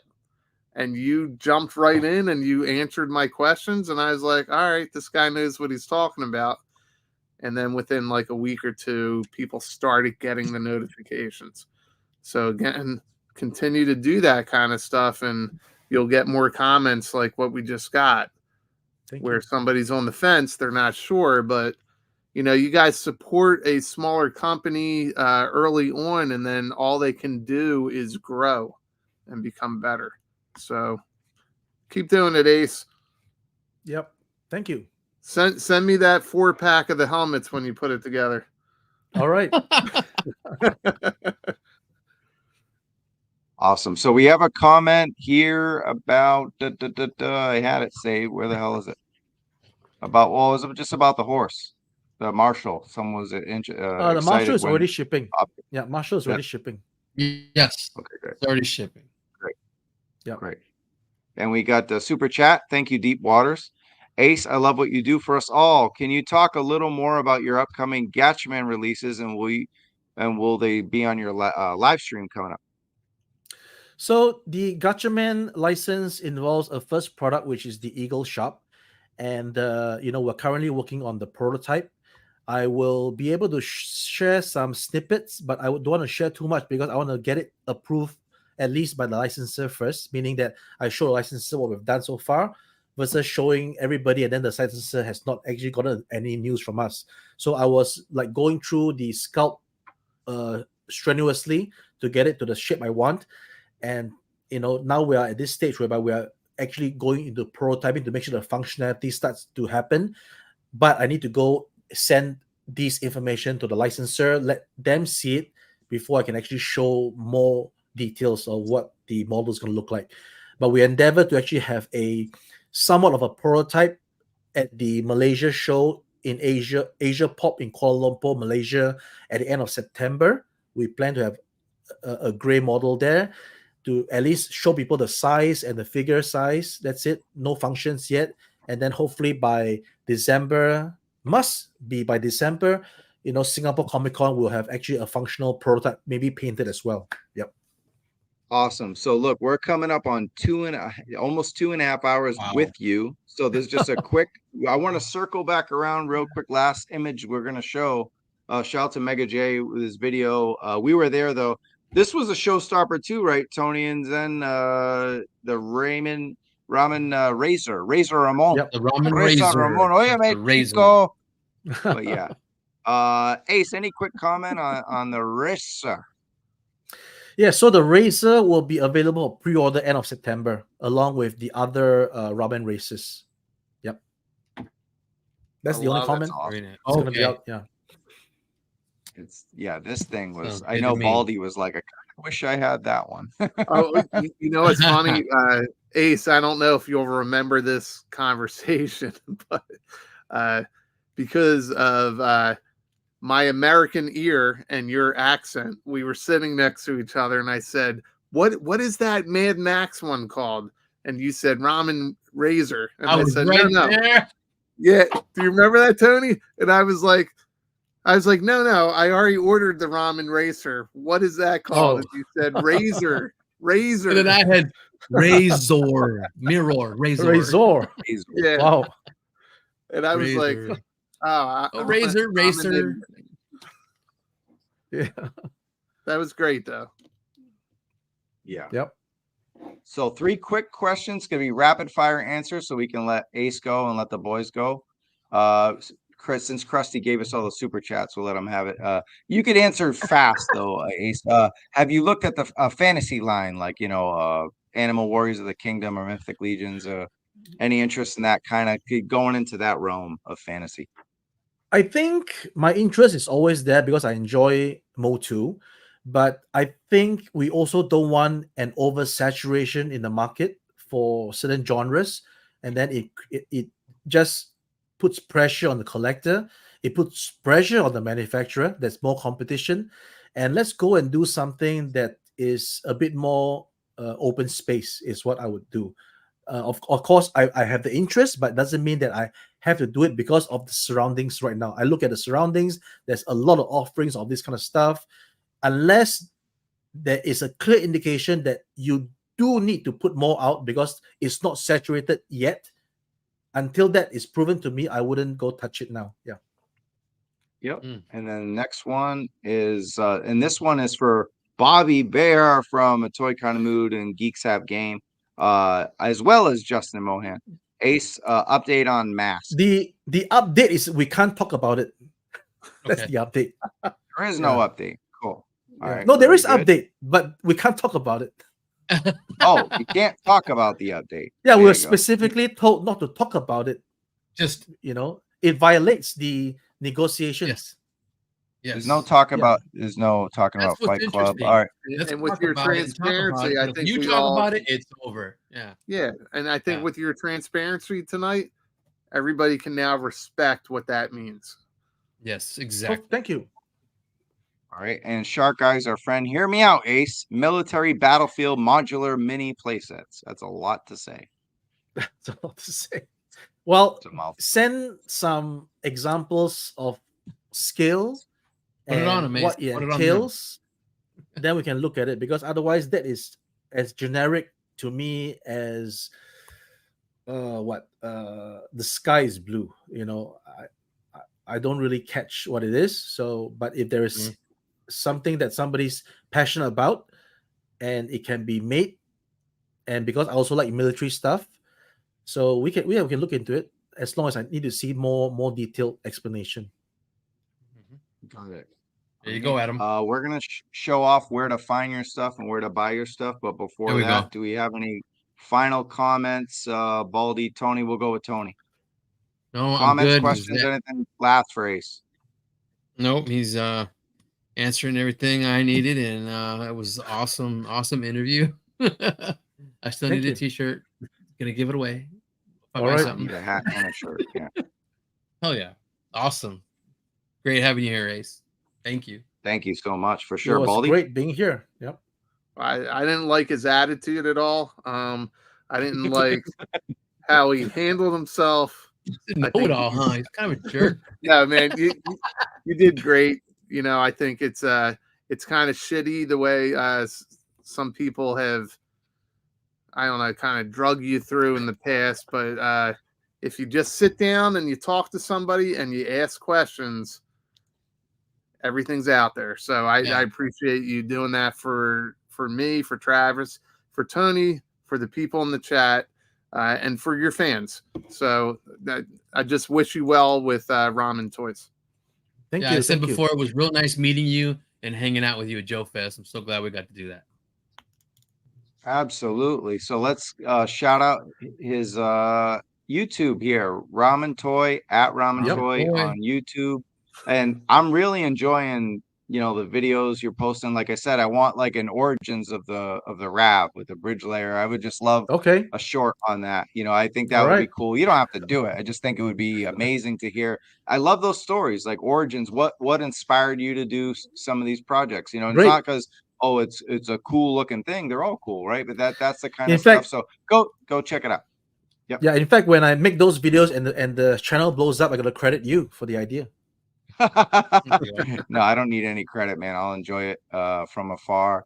All right, so that's that. Let's get into the how come it's not working? How about that? Did that work? Facebook? No. Hold on. Oh, okay. I don't like this is why I do slides. I hate share screen. I think it looks sloppy.